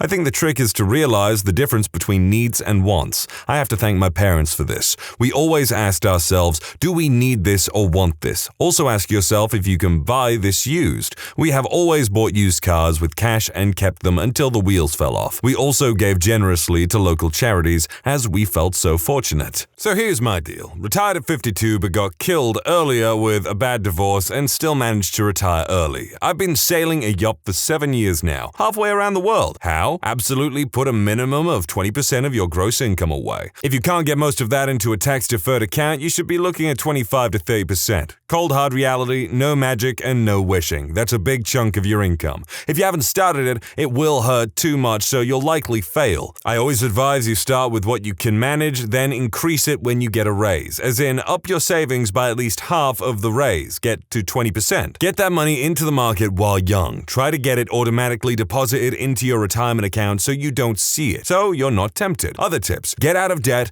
Debt equals slavery. Never borrow unless you must, as in a house, buy a car that you can afford to pay with cash. Save for it if you must. It's an old concept, but credit is for the weak and those who will work into old age. Face it, you're a working stiff. The only time you pay yourself is when you invest in your freedom, your retirement. All other expenditures prolong your enslavement. Yeah, man, we're all nothing but sleeping slaves for the government, man. I'm 44, so I'm not 50 plus yet, but I've invested mostly 401k, as much as I could afford since I started my first real job in 1994. As long as the economy doesn't do another 2008 anytime soon, I'm on track to retire by 55, maybe a year year or two earlier with some luck. We simply don't live like we've got a lot of money. My wife's car is a 2008 Kia. Until a few months ago, I was driving a 2000 Saturn. I bought a 2013 Chevy Volt, used, and love it. I love not having to pump gas all the time, and I end up spending less to drive that way. Electricity is cheaper than gas. I gave my 2000 Saturn to my daughter to have something to drive at college. My eldest started college this year, and while she will have a little bit of student debt, a couple thousand each year, we'll probably pay it off once our mortgage is paid off in a year or two. It was more of a cash flow issue than anything. The original plan was to have the house completely paid off by the time the eldest started college, but we had a couple of years where we had to stop paying ahead on the mortgage due to the unexpected medical expenses. So now we're a little behind schedule on that. When we were looking for houses 15 years ago, the realtors were trying to get us to buy houses based on what we could afford, which meant that they were trying to get us to buy McMansions. I had to fire one realtor because she wouldn't stop, even after we told her we weren't interested in anything beyond 2.5 times my annual salary. So yeah, we could be living in a house that's valued at 2 or 3 times the one we live in, but then I wouldn't be retiring at 55. Honestly, it's all about delaying gratification and intentionally not choosing the most expensive thing you can afford. Our kids get 3 presents for Christmas, and none of them cost more than $30. That's better than my folks could afford, but it's not extravagant. I have work colleagues who spend $300 plus on their kids per Christmas. That's crazy to me. Our newest car until a month or two ago was a 2008. Many people won't delay gratification that long. They want a new car every 3 years. By taking care of what you have, it can last a lot longer. My eldest is driving the 2000 Saturn, and despite having 120,000 miles, it looks and runs like new. I learned to do regular maintenance myself, changing brakes, fluids, tires, even replaced the air conditioning compressor with one from a junkyard years ago. That Saturn has never had anything other than synthetic oil, things like that. You take care of stuff, it lasts a long time. And don't be so prideful that you have to have new stuff all the time. I mean, is impressing your neighbors that important to you that it's worth an extra 15 years of work? Not to me, it isn't. Based on how things are sitting right now financially, we're on track for compounding interest to take over within a decade and match our income from working. At that point, we won't be able to spend it all unless our taste changes dramatically, and I wouldn't expect that. Once we reach that point, it'll just be a matter of slowly shifting all the investments to lower and lower risk, like rental income, bonds, and money markets, until the income stream is pretty safe, and then I won't work anymore. Okay, I'm craving a different perspective on this now. I'm 46 and don't really have much of a retirement. I was a teacher in the South and mostly just lived paycheck to paycheck, just getting by. But this isn't really about me, although I'm sure the circumstances has colored how I view money and savings. My 2 sisters and I grew up poor, although we really had no idea just how poor we were. My father worked a factory job with all of the overtime he could get while my mother stayed home with us till we were in 5th grade. My father had refused to allow her to work before marriage. My mom worked and lived with her parents, saving virtually every cent she made for her future home. After marriage, my father decided to spend her savings on a 2-bedroom trailer to sit on my grandfather's property instead of investing in the home of which my mom had always dreamed. Years went by and the house they had hoped to build no closer, and the trailer falling down about our ears. They had the house plans but no money to build, and my father refused to take out a loan, insisting that they pay for it as they could. At this point, after countless arguments, my father agreed to allow my mom to return to work. I was in 5th grade. I remember watching our house slowly take shape behind the trailer. Mom had promised we could have a sleepover when it was completed. We moved into the mostly complete house my sophomore year of high school, but much work remained and still remains. My mother died of pancreatic cancer when she was 53, having never seen her house completed or driven a new car. She saved and scraped her entire life and never got to enjoy the things she most wished for. This was nearly 25 years ago. So yes, I understand the necessity of saving, but more so, I understand the importance of spending and enjoying life while you have it. I'm 30 and saved to a fault until I started my own company 3 years ago. I'm already considerably way ahead of my peers and have opportunities to get in deals that most wouldn't be a part of. The first 100K is tough, but compounding interest is a real thing. I have always lived well below my means, and the freedom I have now was completely worth skipping the 2K spring breaks during college. I wasn't sure the saving would be worth it, but it absolutely, completely is and was. I don't save as much anymore because my net worth is mostly tied to my business. I still save more than most, but not 50 to 70% of my income like before. When I lost $35K in a month of business ownership, saving $3 on coffee seemed a bit trivial. Bonus, it's true. Money won't make you happy. Not having money will make you unhappy. But having 1 million instead of 500k isn't really life-changing. I plan on making a lot more because I enjoy creating value, and that's how capitalism works. I don't think anyone needs more than 10 million, but that's just me. 300k guaranteed a year in interest and dividends without touching the principal is pretty good living. Spending 1,000 a day for the rest of your life would be exhausting. My opinion has changed before, but I value my time more than money now. Getting from 10 to 100 million seems like a whole lot of work and risk and stress for not very much change in lifestyle. I have employees making well above 70k magic number and they're still broke and trying to keep up with the Jones. Living paycheck to paycheck seems horrendous. Your 45k truck doesn't make me think you're cool. It makes me think you're stupid. Minimalism solves a lot of problems. Spend on what makes you happy, not on what other people might think of you. Buy quality over quantity and always live below your means. When I first started as a nurse, I had a patient who was in his early 50s. I was his nurse for 3 days in a row and got to know him and his family relatively well. The background is him and his wife had saved all of their lives so they could retire early and comfortably, working pretty long hours and sacrificing experiences so they could eventually enjoy retirement. They had retired 6 months prior to his hospitalization and had bought a large house and an RV so they could travel across the USA. Shortly after retiring, he had started acting odd and they went in for a checkup. He was found to have a large glioblastoma and was given a life expectancy of about 7 months. He had already started having personality changes and the wife was in tears most of the time, at least when I had him. At the end of my shift on my last day, she gave me a hug and told me that she would have done things differently if she could. She said she wished she would have worked less and enjoyed life more rather than always looking forward. She whispered, "All the money in the world doesn't matter if you don't have anyone to spend it with." I remember seeing his obituary a few months later, but the moment really stuck with me. My wife and I are saving a lot now, but we're making sure not to restrict ourselves too much because who knows? Life is too darn short. Even though it really sucks that guy died before he could use the money or do whatever the hell they wanted to do together, I think it's probably good to know that at least, your significant other is going to live relatively comfortably with the money that you saved, even if you can't enjoy it with them. It's a balance. It's very important to save money and invest early if you want to retire at a reasonable age. This doesn't have to mean living like a hermit. Learning to be more resourceful, less spendthrifty, and more self-reliant is not only great on the wallet, but I have found to be very rewarding. I'm scraping by in my mid-30s, had little extra income in my 20s that I used to travel and see things. Probably could have paid off my car with it, but I don't regret it at all. I could never have had the experiences I did and met the people I did if I had waited until I was 60, and I would have missed learning about the world and different cultures that has shaped who I am today. If you have the chance to do something, take it. We're all going to die and we're all getting old. Make experiences to make life fulfilling and worth living. You won't need to travel as much when you're old, weak, tired, and no fun. Old people who have lived full lives are happy. Those who haven't are miserable. I think I'm just going to refer to the other things and be like, no, you can still have fun and,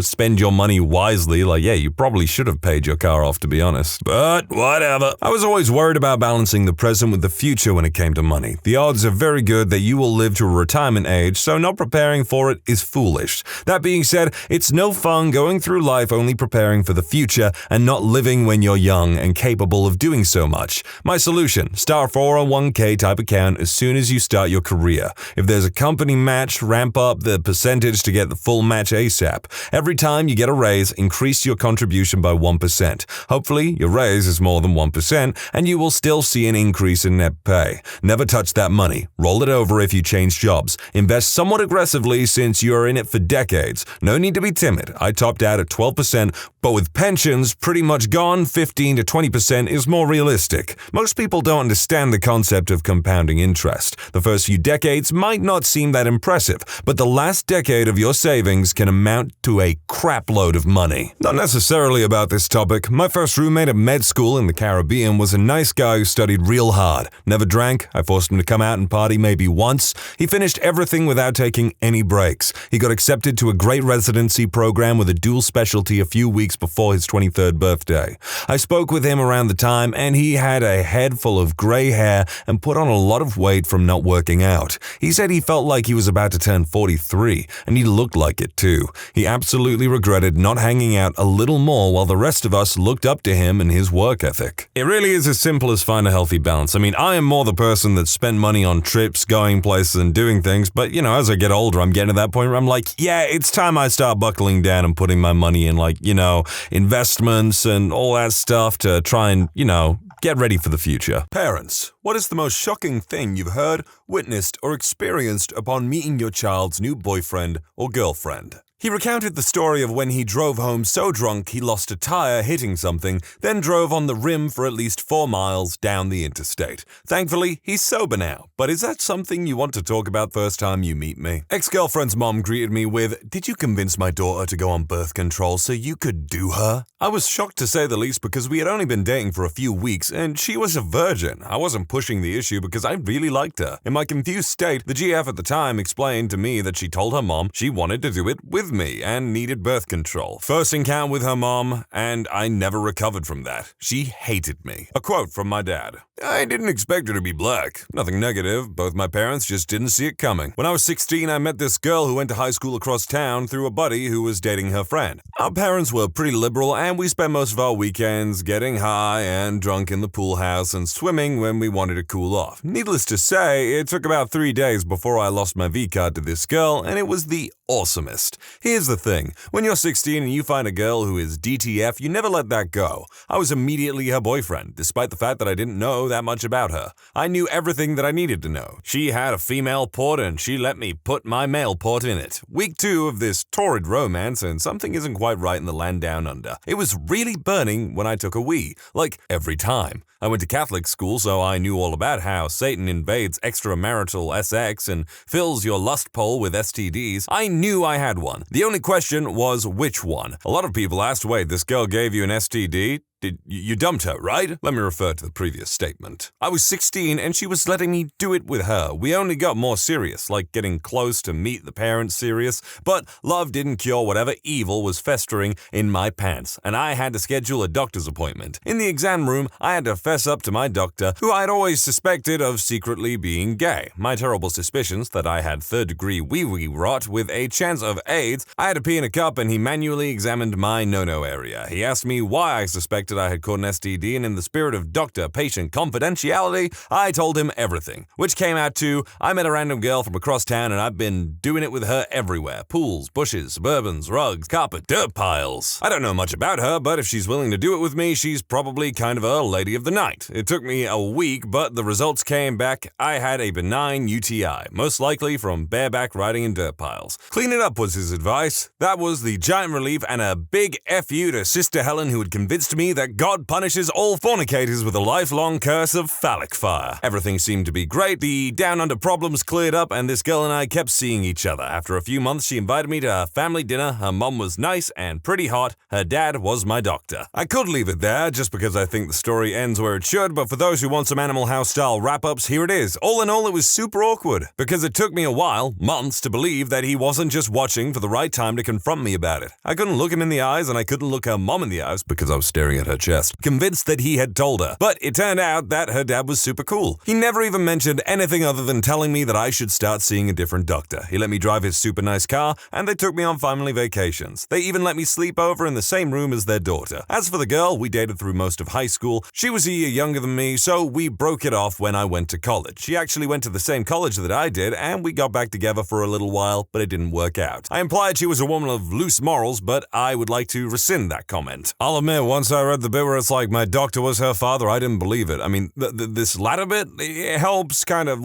cement and pull it together a little bit, but I'm still on the fence about whether this is just a work of fiction. First time my mother met my high school girlfriend was walking into my bedroom with my girlfriend completely naked on the bed and me fully clothed on the computer. Nothing out of the ordinary here. I was the girlfriend in question. I'd come over to my long-distance relationship boyfriend's apartment on the way out of town. I had dressed in a plaid skirt, fishnets, combat boots, and a low-cut black tank because I wanted to leave him with a good memory. Things are getting saucy, downright dirty even, when suddenly his dad comes in. He'd come by early to take him to lunch and drop him at his job. I was absolutely mortified during the entire lunch with his dad, dad's girlfriend, and my boyfriend. I never thought I would strike a teenager until I saw a boy smack my daughter's butt in front of me with impunity, and I think any man or father would agree that you had every right to do so. My boyfriend in high school was a senior at a different school. I was a sophomore. At their school homecoming game, it was a tradition for all seniors to dress up in camouflage. So my mom first met him when he was dressed head to toe in black and white camouflage and wasn't aware of the tradition. As he was walking towards us, she said, "Oh, God, no, and didn't realize I'd hurt her. To be fair, he was pure scum. As if coming out to my parents wasn't already shocking news, I told them a year later that I'm dating someone who's only a couple of years younger than my parents, and that I'm only interested in dating men far older than my age. We've been together for almost 5 years, married just 2 months ago, and my parents are now very accepting of us both. Strangely, they were more bummed out about me being gay than our age difference. Let's see, this goes back to 2007. First time my now ex-wife and I had met in person. Long-distance relationships are less socially stigmatic now than they were 7 years ago, but 5 years together, 2 of them married, were too much, and so she's my ex-wife. So we're sitting in a hotel watching an excellent post-coital episode of Burn Notice. Great frickin' show, yeah? Of course. When her phone rings, she picks it up, it's her mom. She says some things I really didn't understand at the moment because they seemed like gibberish, and they sighed and handed the phone to me, and this is the first thing I've ever heard this woman say, "Do you have a gun pointed at my daughter?" I fell over laughing. She'd worked out a code with her mom some years before when she left to go to college to have something like a safe word so that her mom could call the cops and save her. I actually think that's a great idea for people who have that kind of lifeline. That is a great idea, but imagine if that person is just not on point, doesn't remember the phrase or like what the topic is that you're supposed to say if you're in trouble, and they're just like, okay, why are you talking about this stuff? What? That'd be awkward, to say the least. I'm way too late to the game here, but that's all right. My grandfather graduated high school at 14 and started med school at 16. When he went on his first date with my grandmother while he was 16 and my grandmother was 14, he had to wait downstairs with her father as she finished getting ready. So my great-grandfather starts asking him all sorts of questions. Mainly, what does he do with his time? So my grandpa gives him the rundown. Well, I'm 16, I'm captain of the basketball team, I'm in med school right now, sir. My great-grandfather told him that he wouldn't have his 14-year-old daughter date a liar since there was no way he was 16 and in med school and the captain of the basketball team. He thought he was either lying about his age or lying about being in med school to impress him, so he kicked my grandpa out. My grandpa's mom had to call my grandma's dad to verify his story before my great-grandfather would let him come back to the house to take my grandma. Not me, but my oldest sister, then 19, asked if she could bring her boyfriend of a few months to my dad's 45th birthday meal. They said yes, and we were all excited to meet him. They were both over 30 minutes late, and the guy turned out to be a kid my dad was neighbors with and used to play with as a child. He spent the rest of the meal making jokes about how they knew each other as kids, and now he was boning his kid, and that they'd know the entire time about the connection and not bothered to give us any prior warning because they thought it would be funnier for my dad to find out this way. No idea how my dad managed to keep his cool. Some people just have zero class whatsoever. Not really on topic, but this is one for the parents who make snap judgments about kids' choices of who they date. This all started when I was 18. I'm now 30. I just graduated EMT training and was out with some friends celebrating, and this beautiful girl that had been in the nursing program at our school started chatting me up. I had spoken to her a few times at school, mostly hi, how are you, etc. Well, we ended up going on a few dates, mostly just dinners and movies, the usual, and she asks if I want to come with her to her family cookout. Well, obviously, I said sure, why not, and went to meet her family. I'll pause here to add that at the time I was 329 pounds, so not a small guy, and I'm 6'5". However, I had also lost almost 100 pounds before going to school with her, which she did not know at this point. I fought a thyroid disorder all through middle and high school and worked my butt off to get my weight under control and find the right medication so I wasn't just a fat lazy bum as some might call me.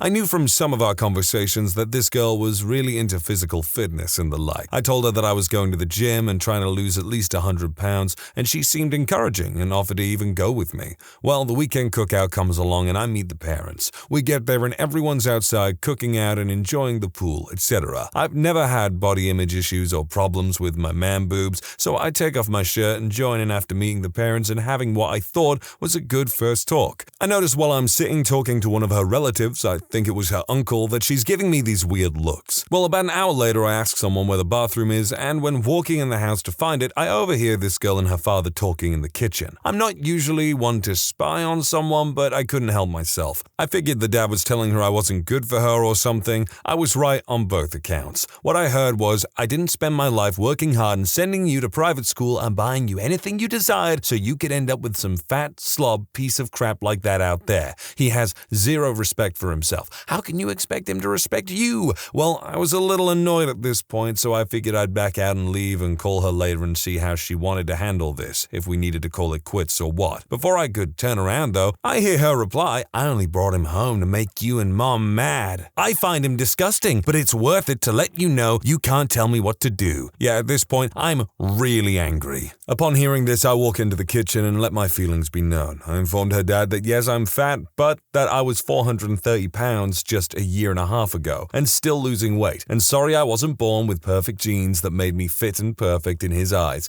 But as he stated, he worked hard to provide for his daughter. I worked damn hard to overcome my challenges and will continue to work on them. After that, I turned to the daughter and said I was glad I could be her token fat guy for the day, and if she'd pack me a few racks of ribs, I'd take my fat, happy butt home. Fast forward about 12 years and I had gone back to school and graduated with my paramedic certs. I'm at this time about 230 pounds. I'm still a big dude, but a lot of it's muscle now, and I just have a large frame to begin with. Well, I was on the ambulance and received a call for a patient in cardiac arrest. Went en route, hit the lights, and hauled butt to the call. Upon arriving to the scene, we are directed to the patient, and I honestly stopped dead in my tracks as I came round the corner and realized the patient was the girl's dad. After about a 2-second, well, doesn't life work in mysterious ways pause, I immediately began intubating him, and my partner got our monitor set up while a fire crew member takes over compression. We work him for about 3 or so minutes on scene and decide to move him to the truck. Once loaded and en route to the ER, I continued working on him in the box. After about another 4 minutes, I finally got a shockable rhythm and proceed to try and jumpstart his heart. Takes about 4 rounds, but finally get his heart in a normal sinus rhythm and get him to the ER. I turned him over to the docs and went back in service, just thinking about how much of a female dog karma was that Mr. Fit had a heart attack when I was the fat slob piece of crap, and how ironic it was that I'd be the one to respond to that call. Well, about a week later, I get a call from the hospital that a patient I brought in wants to thank me. After learning it was this gentleman, and he donates a large sum of money to the hospital, and getting the PR speech from the suits at the hospital, I'm thinking this is going to end bad. I made my way over to the hospital after a shift, and when I got to his room, I realized when I walk in he has zero memory of me. Not surprising since it was so long ago, but I have also changed a lot physically. He thanks me, I do the usual, it's just my job speech, etc. Well, I was thinking, cool, got past this, no drama, it's over, all good, not so fast. He proceeds to tell me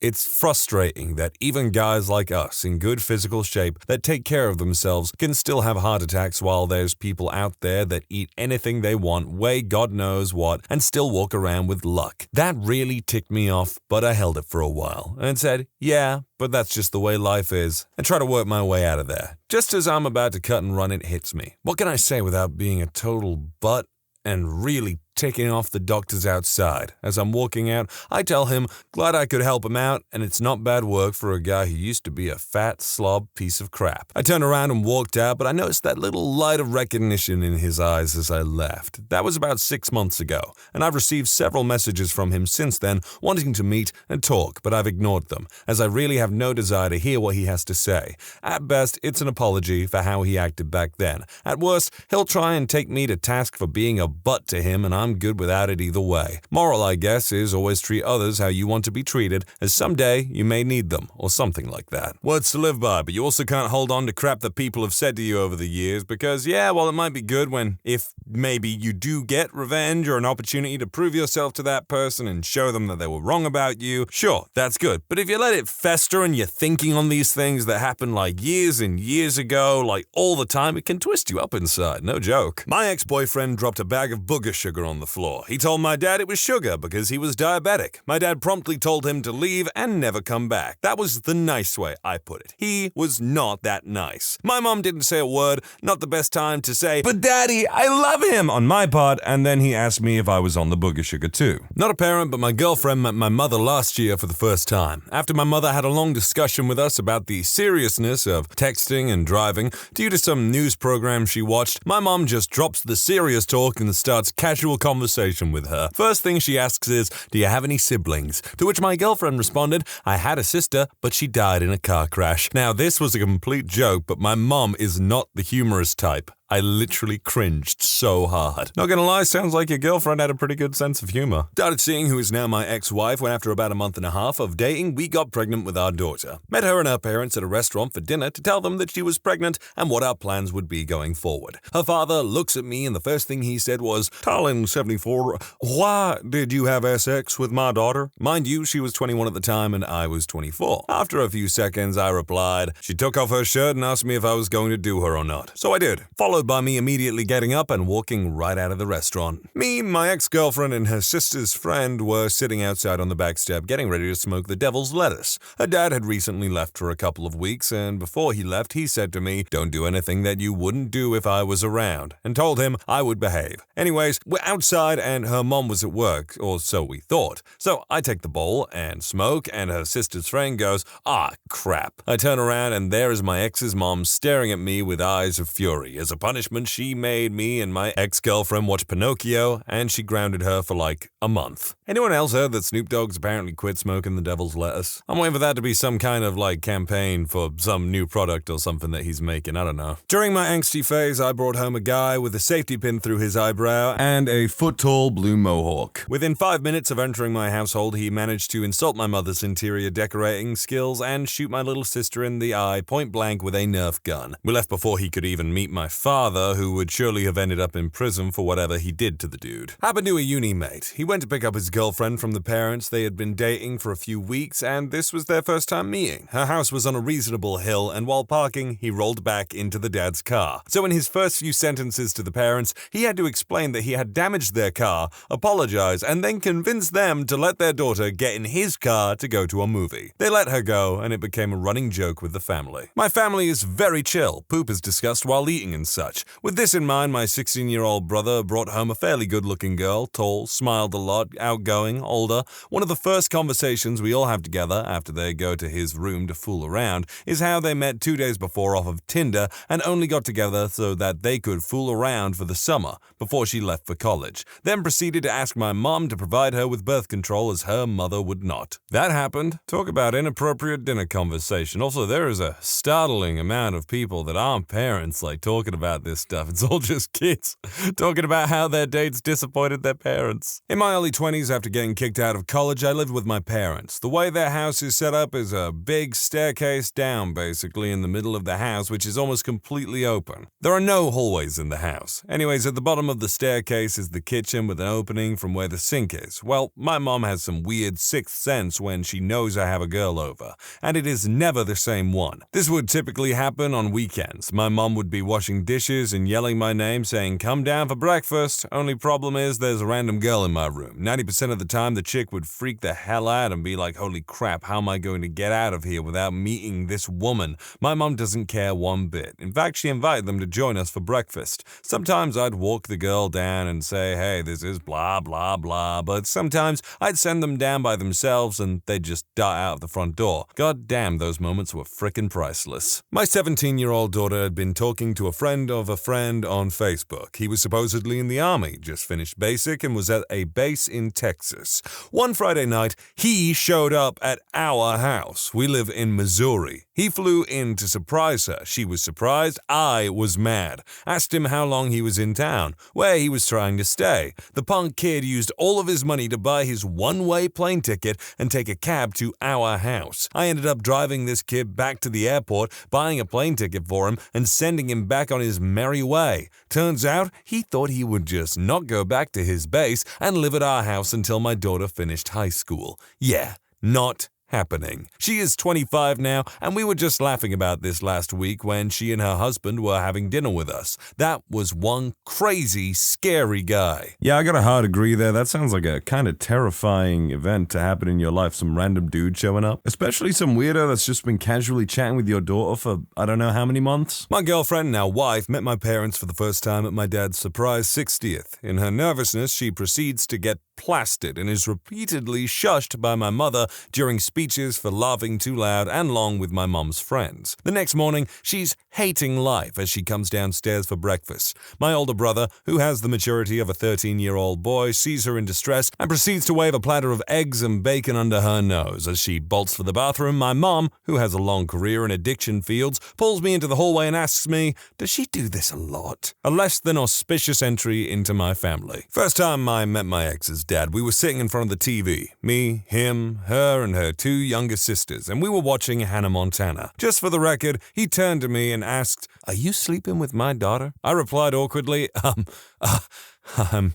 not sure, We totally were. Turned towards my ex and asked, are we sleeping together? She casually answered, not taking her eyes off of the TV, yes, Daddy, we're sleeping together. Direct. Confident, I presume. All good traits. What happened? Reddit, what have your pets done that is worryingly smart? I have a 3-month-old pup who got dirt in her eye one day. The eye kept tearing up, and she held it partially shut for a few hours. During that time, I felt really bad for her and handed out a lot of treats. Since then, when I am eating, she begs by, winking that eye with a tiny whimper. Her wink is non-stop. If she's called by someone else in the home, she looks at them with perfect eyes. I get the, quote, broken eye. Once she gets the goods, fully working eyes. She is a mix from a stray. My birds steal batteries out of electronics. Remotes, beard trimmers, fire alarms, you name it.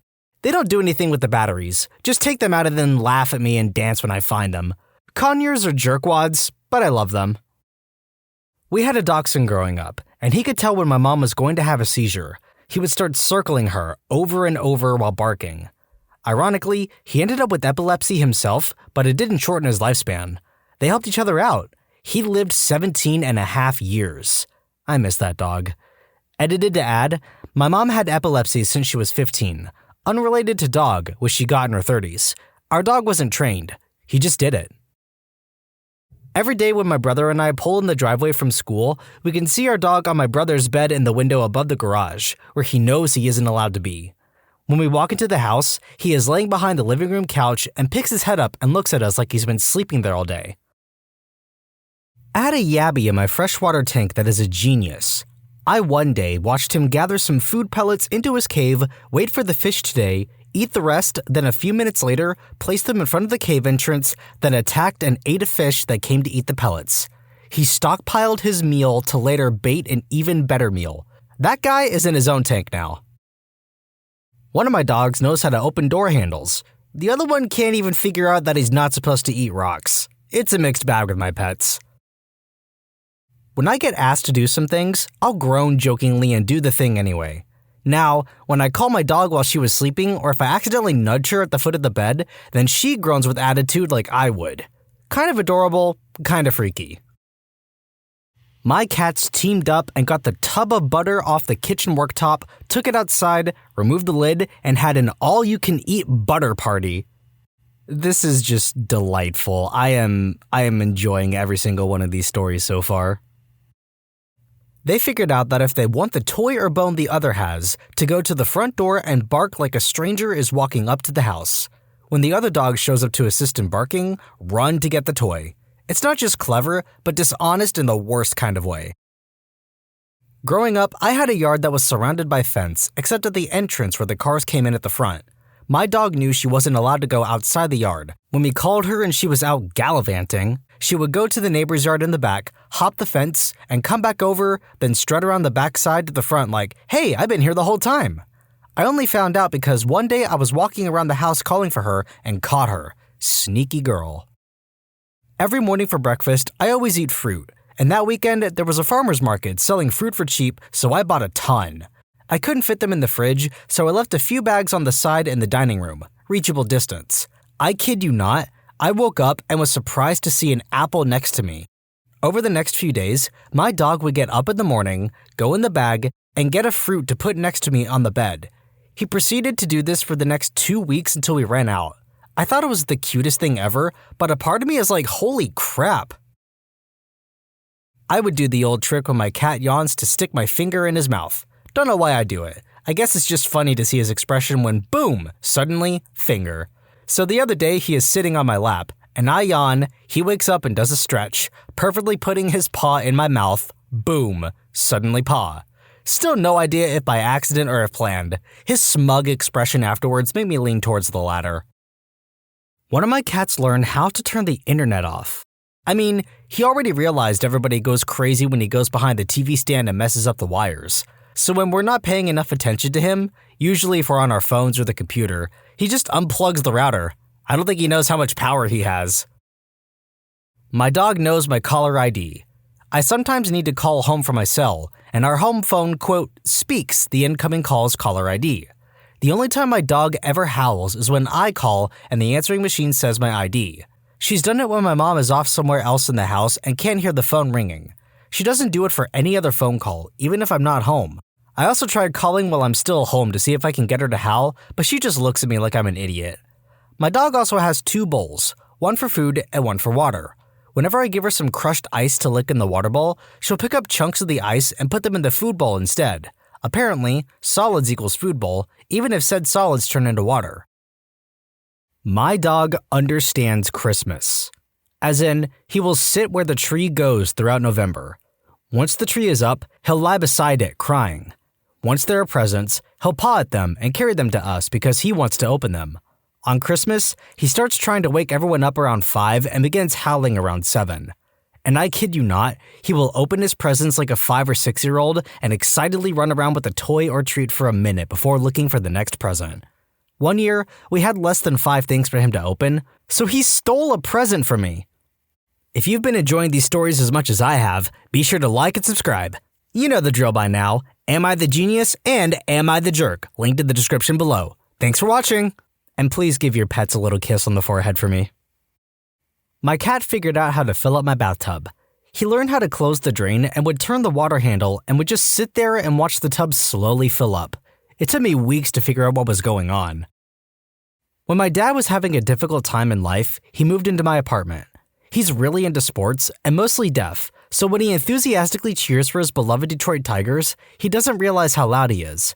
One early evening while I was asleep, because I work midnights, the Tigers scored or something and my dad loses his mind, which woke me and my cat up.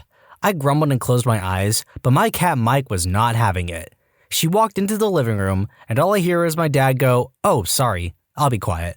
And then my cat walked back into my room, jumped back on the bed, and we both went back to sleep. Edit: I adopted Mike from the Humane Society when she was 3. She came with the name Micah. I didn't want to give her an identity crisis, so I just shortened it to Mike or Mikey.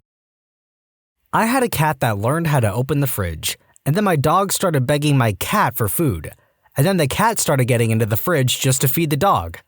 I patiently await the day where my pets decide to overthrow me and have me fixed.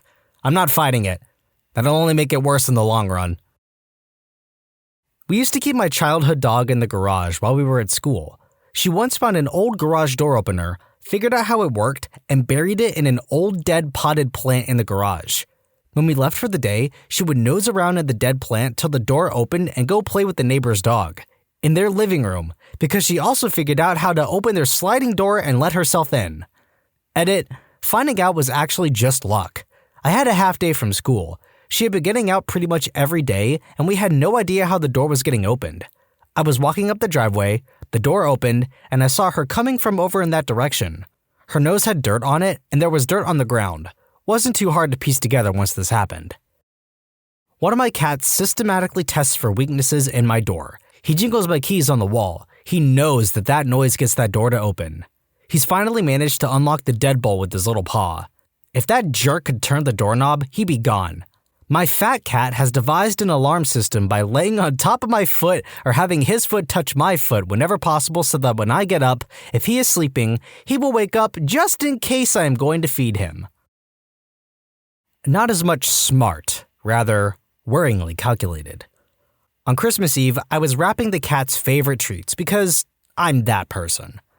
The 3 boys weren't too fussed about this, but Amber, the princess, wanted the treats now. Of course, she's a cat and has no concept of Christmas, so I gave her one of her normal treats and put the presents away. She was not amused by this. Now, the thing about Amber is that she never came upstairs. She had tiny little legs that made the journey too long, so she commandeered the downstairs instead. But that night, I was woken up by weird cat chirping. I opened my eyes, and on the shelf eye level across from me was Amber. I was confused as to A, why she was upstairs, and B, how she got on my shelf. As I was thinking this, whilst maintaining eye contact, she stuck out a paw and swiped one action figure off the shelf. I didn't react at first, so she did another, and another. By the third, I realized what she was doing, and I said her name in shock, to which she hopped off the shelf and left my room like it was nothing. And that confirmed my suspicions that Amber held grudges and exacted revenge. My dog likes to sleep in the kitchen. Most nights I am up late on my desktop working, which is near the kitchen. When he gets annoyed at the light, he goes behind the curtain to make a blindfold that covers his eyes. It could take him a few tries to get it just right. Back when I was a kid, my family had an incredibly intelligent Cavalier King Charles Spaniel. She had somehow managed to learn several dozen different words, to the point where we could tell her to go find certain people, to wait for us in certain rooms, or to pick out specific items from her collection of about 15 different toys. This dog would even obey remarkably detailed commands combining those elements, like, go get your hedgehog, then bring it to Dad in his office. Suffice to say, she was a remarkable pet. Now, this dog's favorite toy was a little stuffed animal that was vaguely shaped like a human, which we referred to as her, quote, baby. She would wrestle with it, tote it around the house, and keep it right next to her whenever the family would gather to watch a movie or something.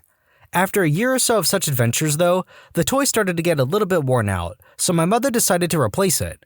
In an effort to, quote, surprise the dog, she discreetly put the old baby in the garbage, then stood in the middle of the living room with the new one behind her back. Coyote, my mother called.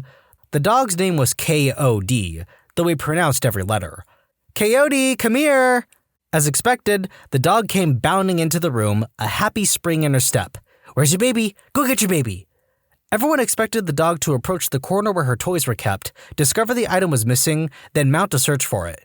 She'd done similar things in the past after all, with hide and seek being one of the many games she seemingly enjoyed. But rather than behaving as anticipated, Coyote trotted over to the trash compactor and started pressing on its foot pedal with her paws. She wasn't heavy enough to get the thing open, but the intention was clear enough. In the end, Coyote wound up with 2 babies. TLDR, clever canine counters caper. I have 2 horses, Red and Mickey. They are yarded next to each other, and there was enough of a gap in the fence that a clever horse may work out that they can just manage to pinch the other's hay through it. Red took it a step further, and realized that if he could steal Mickey's hay, Mickey could steal his. So he waits until Mickey is distracted by his bucket feed, and then Red takes his own hay from his own feeder and deposits it across the yard where it's safe. He then goes back and takes Mickey's hay and deposits it where it's safe. Then Red eats his hard feed and 2 lots of hay. We had to move all the hay feeders. My dog is afraid of the smoke alarm. After a while, he discovered the toaster could set the alarm off if toast burned, so he became scared of the toaster. Eventually, he figured out the noise the bread bag made as it preceded the toaster noise, so he became scared of that. Eventually, he figured out the kettle turning on usually accompanied the bread bag noise, so he became scared of that. Now we have just reached the point that he has figured out the time of day we go into the kitchen to turn on the kettle and open the bread bag, so he has scheduled his fear to that. I'm always blown away how he has been able to figure all this out. Not sure if it's really that smart, but it impresses me. Edit, to clarify, the smoke alarm has only actually gone off once or twice, but he remembers it well.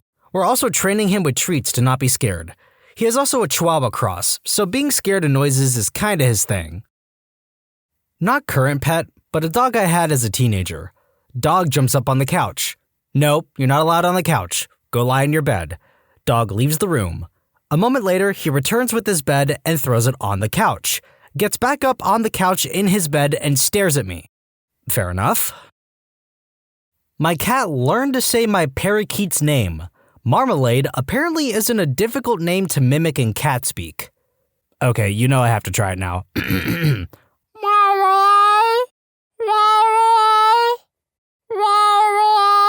Okay, I'll stop now, I'm sorry.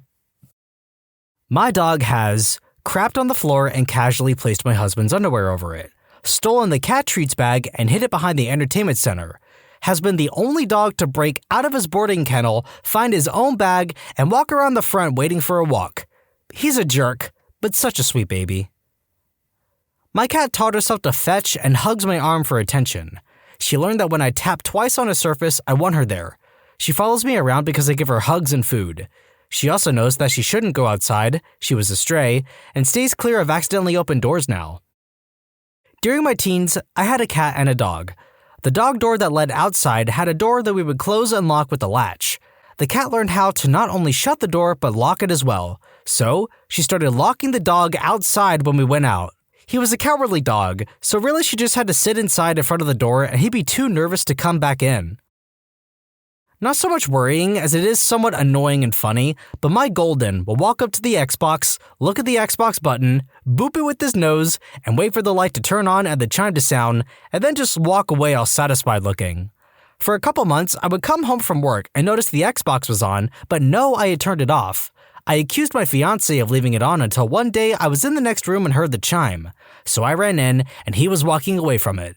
Then he started to get flagrant about it and do it right in front of me, and eventually turned it off as I was playing it, and he wanted my attention. Goldens are a trip. We were looking after a friend's dog. We came home from work in the evening with a huge pile of dirt by the front door. The dog, unlike every other time we came home, was lying on the couch looking very guilty about something. You know the look. It took us forever to figure out where the dirt came from. We had an old flower pot downstairs on a shelf. The pot had been emptied by the front door, and the pot returned to the shelf like nothing had happened. Where to begin with this question? My pup knows that she's not allowed in the kitchen, so she assumes that the cat isn't allowed either. Of course, when he inevitably goes in there, she'll run over and either do a quiet bark or nudge my feet until I'll look at her, and she'll hurry me towards the kitchen to tattletale. Same goes when the cat is scratching on furniture he's not supposed to be or meowing. Can't think of anything else at the moment, but this definitely isn't the only example. My cat was displeased to be shut out of the bedroom when one of us was playing with the Oculus Rift. Goes to show how old this post is. You can't even get one of those now, they're discontinued. So she scaled the laundry rack to the top of the bathroom door, jumped from there to the roof window, ambled across the roof, and dropped down into the bedroom through the other open window. Then jumped on my husband's lap. He was rather surprised, as you can imagine. She was 6 months old at the time. My dogs are stupid idiots, so this may not exactly be worryingly smart, but one of my pups has successfully punked me a couple times when it comes to stealing my takeout food. He knows the rules and obeys them generally. He's no anarchist. But he's smart enough to bluff, like, when I'm chowing on my Indian takeout, he'll politely pace around avoiding eye contact, like humbling his butt to the rules he knows he is supposed to follow. Out of the blue, he'll snap into action and snag a dumpling and flee into the yard to feast on or bury that crap. He's learned that if he acts fishy, I'll keep my guard up, but if he acts like a good boy, I might slack some and trust him, so he'll throw down the bait and switch. When I lived with my parents, we had an enclosed garden for the cat. My dad would go out of town overnight. When he was away, he was outside a lot and didn't eat as many snacks between meals. He had a traveling bag that would be in his computer room when he was home. Our cat figured out that she can find out if he's home by checking if the bag is there. Then he was talking about the lack of snacks while the cat heard him. He also mentioned that he was leaving soon. Our cat proceeded to go out, catch a mouse, not kill it, and put it in his bag. I have rats. 6 boys in one cage, 4 girls in another, and a solo boy in his own separate cage. Solo boy has behavioral issues, so he can't be homed with anything but himself. I've tried everything, from getting him snipped to going ridiculously slow with introductions, nothing. He goes for the kill with everything, myself included. My partner was the one who found this out. Loki, the jerkwad in question, is able to open his cage door by putting all his weight on it, free-roaming our apartment to do God knows what, then just screws right back into his cage whenever he's done. You're probably asking how he closes the door, preventing us from noticing him escaping, right? Well, I had a chew toy on the door for him, and this smart jerk literally just pulls on the chew toy. I would have known he was getting out if it had not been for my partner waking up in the middle of the night to use the washroom. Smartest little jerkwad I've ever met. Screw you, Loki. I now know it's you who's been destroying my furniture and the reason why I won't get my damage deposit back. My dog, let's call her A, had a dog friend who was dumb as a brick. Let's call him B. When B's owners were out of town, he'd stay with us. He was a bit spoiled and had lots of bones and toys she never touched unless B wanted to have them. One day, when A was checking out who was cooking in the kitchen and if she could snag some food, B got a hold of one of her bones. B was a large dog, and once he had something, he wasn't giving it up. A was fairly big herself, but she didn't compare to B. So A comes out of the kitchen and realizes that B has her bone that she hasn't touched in months and is having none of it. She knows from past experiences that she can't just snag the bone away from B, so she grabs a tennis ball and sneaks up behind him and drops it on his head. B stares up at the ceiling for about 3 minutes trying to figure out what's happening, and A snags the bone and hides it. B looks down and sees that the bone is gone and then stares at the ceiling for another 5 minutes trying to figure out how it took his bone. Rest in peace, A.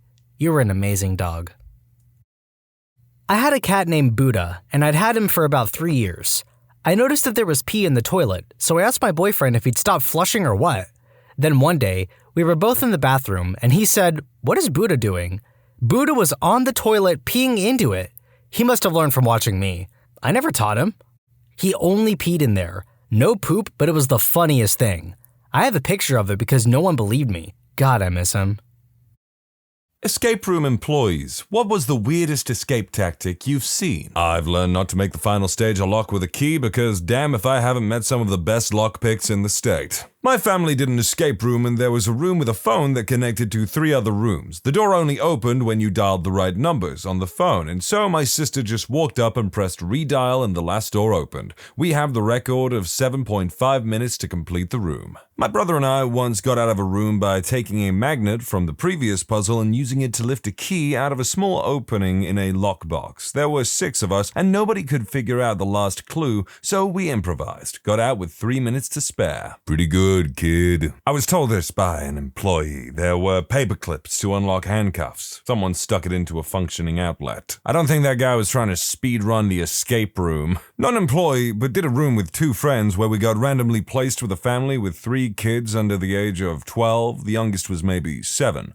We were like, oh man, we're not going to get any help at all. Kids won't be able to solve anything, and their parents will have to keep track of them. But there was this one part where you had to solve a puzzle that would allow you to move a bookshelf on treads. There was a small gap through which you could see the key, but it was too small to get more than a few fingers through. Unless you're a small 7-year-old boy. He just popped his arm in there and grabbed the key. We bypassed a good 5 minutes of the room that way. Also, the kids ended up being delightful and pretty good at finding stuff. There was a group of people who were doing a space-themed escape room. In one of the rooms there was an astronaut suit, which was supposed to just serve as a prop, but one of the members thought that it might be needed to solve one of the rooms. So he ended up traversing through the entire escape room while wearing an astronaut suit. And no, it wasn't needed to solve anything. No joke, this is actually making me want to try an escape room. We had a room where you were supposed to translate this code into different words. We had a list of possible words, and then put them into a specific order. We weren't positive how to use the code translator.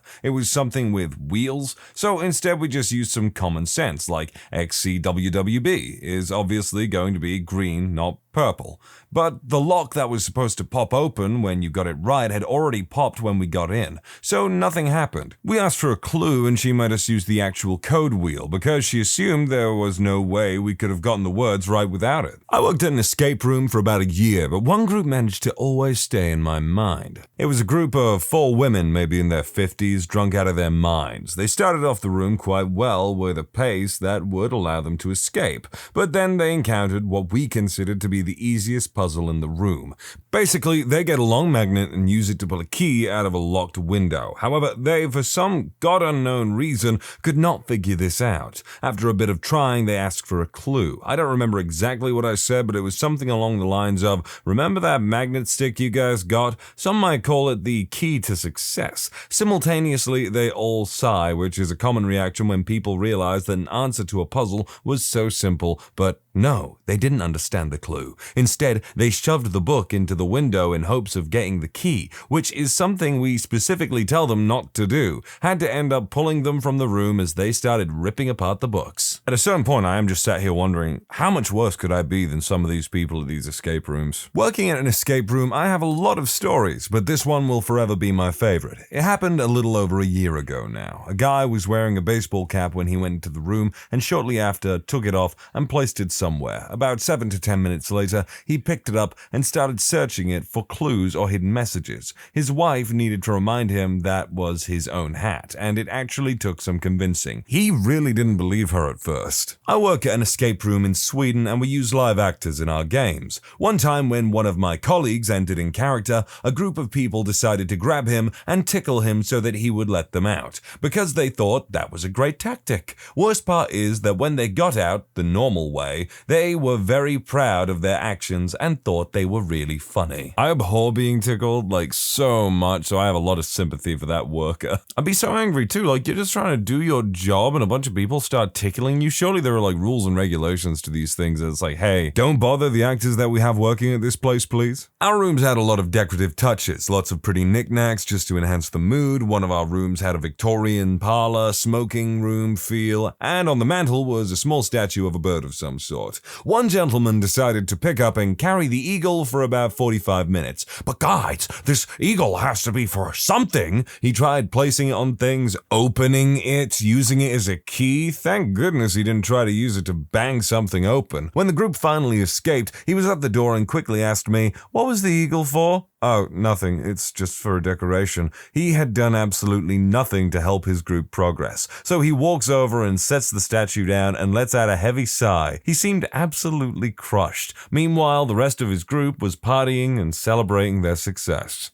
I get that. That is the worry, that you go to one of these things with a bunch of friends and no matter what you do, how hard you try, you end up contributing nothing to the team. That would be awful. I feel for this dude. I have tons of stories about destructive players, so instead, how about a weird and actually intelligent method? After my brief and video, the players started to run around the room, all talking out loud, not necessarily talking to each other. I thought that there was no way they were going to escape with how disorganized they were. Boy, was I wrong. One of the group members shouts, "Pumpernickel," and everyone else shuts up immediately. They continued to play like this through the rest of the game. Whenever one of them had either found something interesting or figured out an answer, they would shout, "Pumpernickel," and immediately everyone else would give them their full attention. They got out in 30 minutes and 0 clues in a room with a 20% success rate, and average time to complete is 45 to 50 minutes. Definitely one of the better groups I've managed or seen. I worked on one where a roulette table was one of the answers. Now, we didn't want to rig a roulette wheel, so we gave the lock multiple answers. Now, this family comes through and plays it and gets double zeros, and they assume it's rigged to land on double zeros. Pretty common assumption.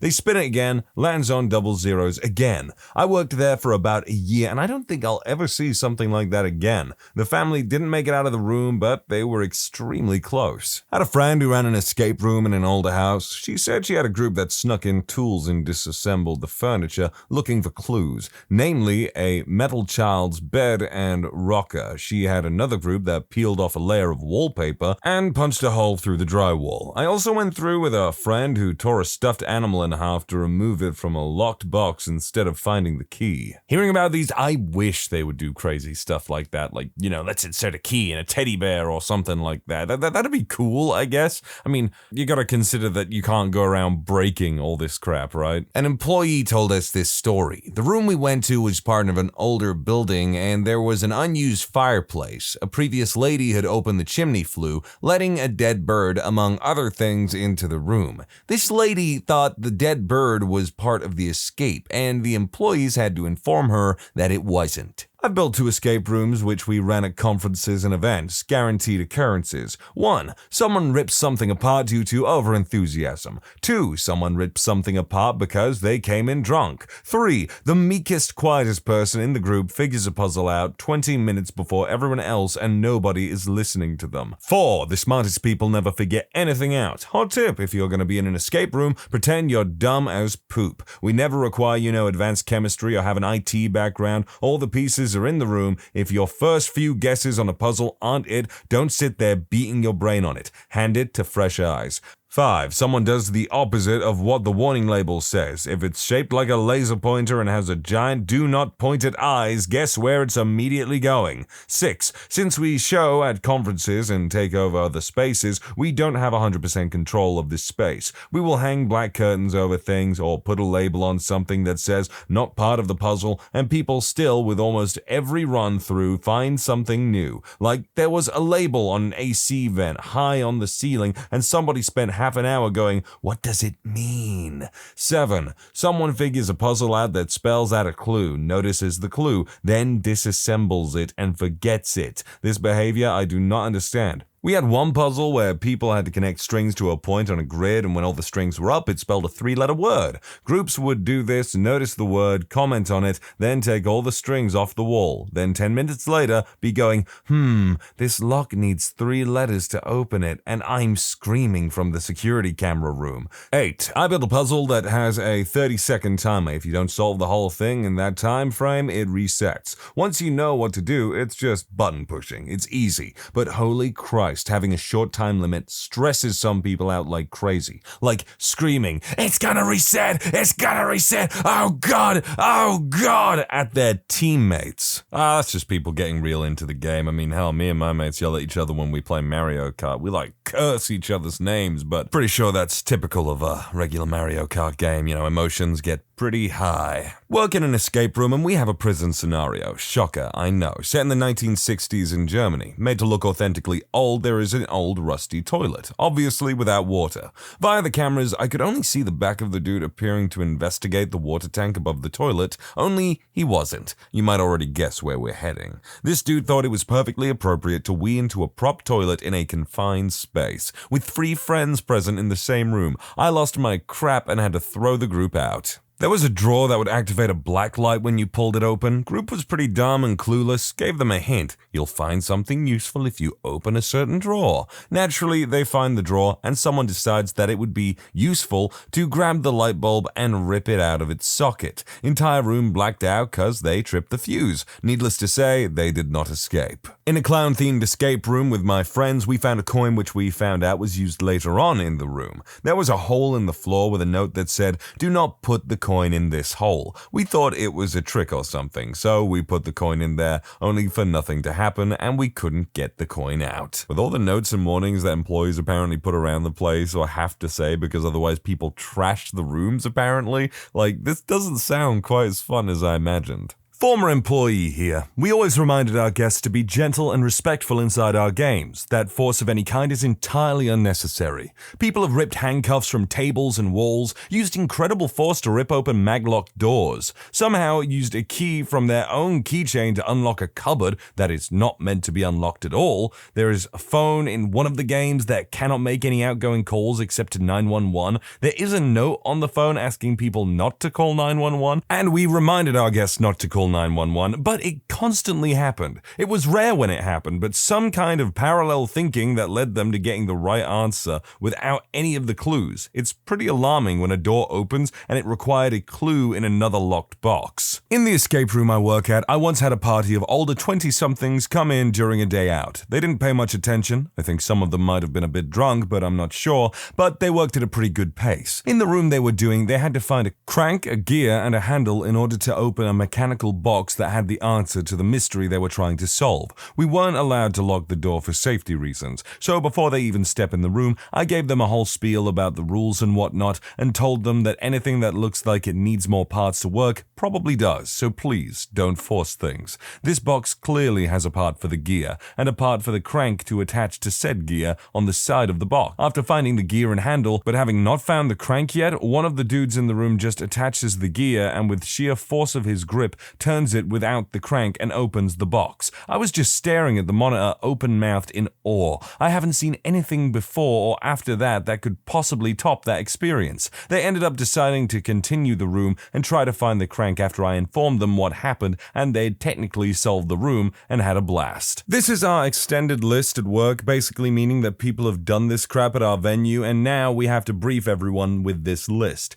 Ceiling tiles and sprinklers are not part of the game. Do not not kick holes in our walls. We do not keep clues in the plaster. Do not pull apart our phone. It is there for clues from the staff. It is not a clue itself. Climbing on top of our shelving and jumping onto a lockbox to break it open is not how you solve a puzzle. Kicking doors down is not permitted in gameplay. You are not Arnold Schwarzenegger. Do not place metal items in the power outlets. They are live and will kill you. These are the types of people who look at us with surprise on their faces when we have to repeat they are liable for the damages they make. I'm starting to wonder if some of these contestants got confused between an escape room with a rage room, I think they're called. You know, you can just like go in there and break whatever's in there with whatever you like. It's supposed to be really good for like an anger outlet. Last week, a woman ripped a very large painting out of the wall. It was clearly marked "Do Not Touch" and screwed into the wall with anchors. One part of our game requires you to look up information in a textbook. We give the page number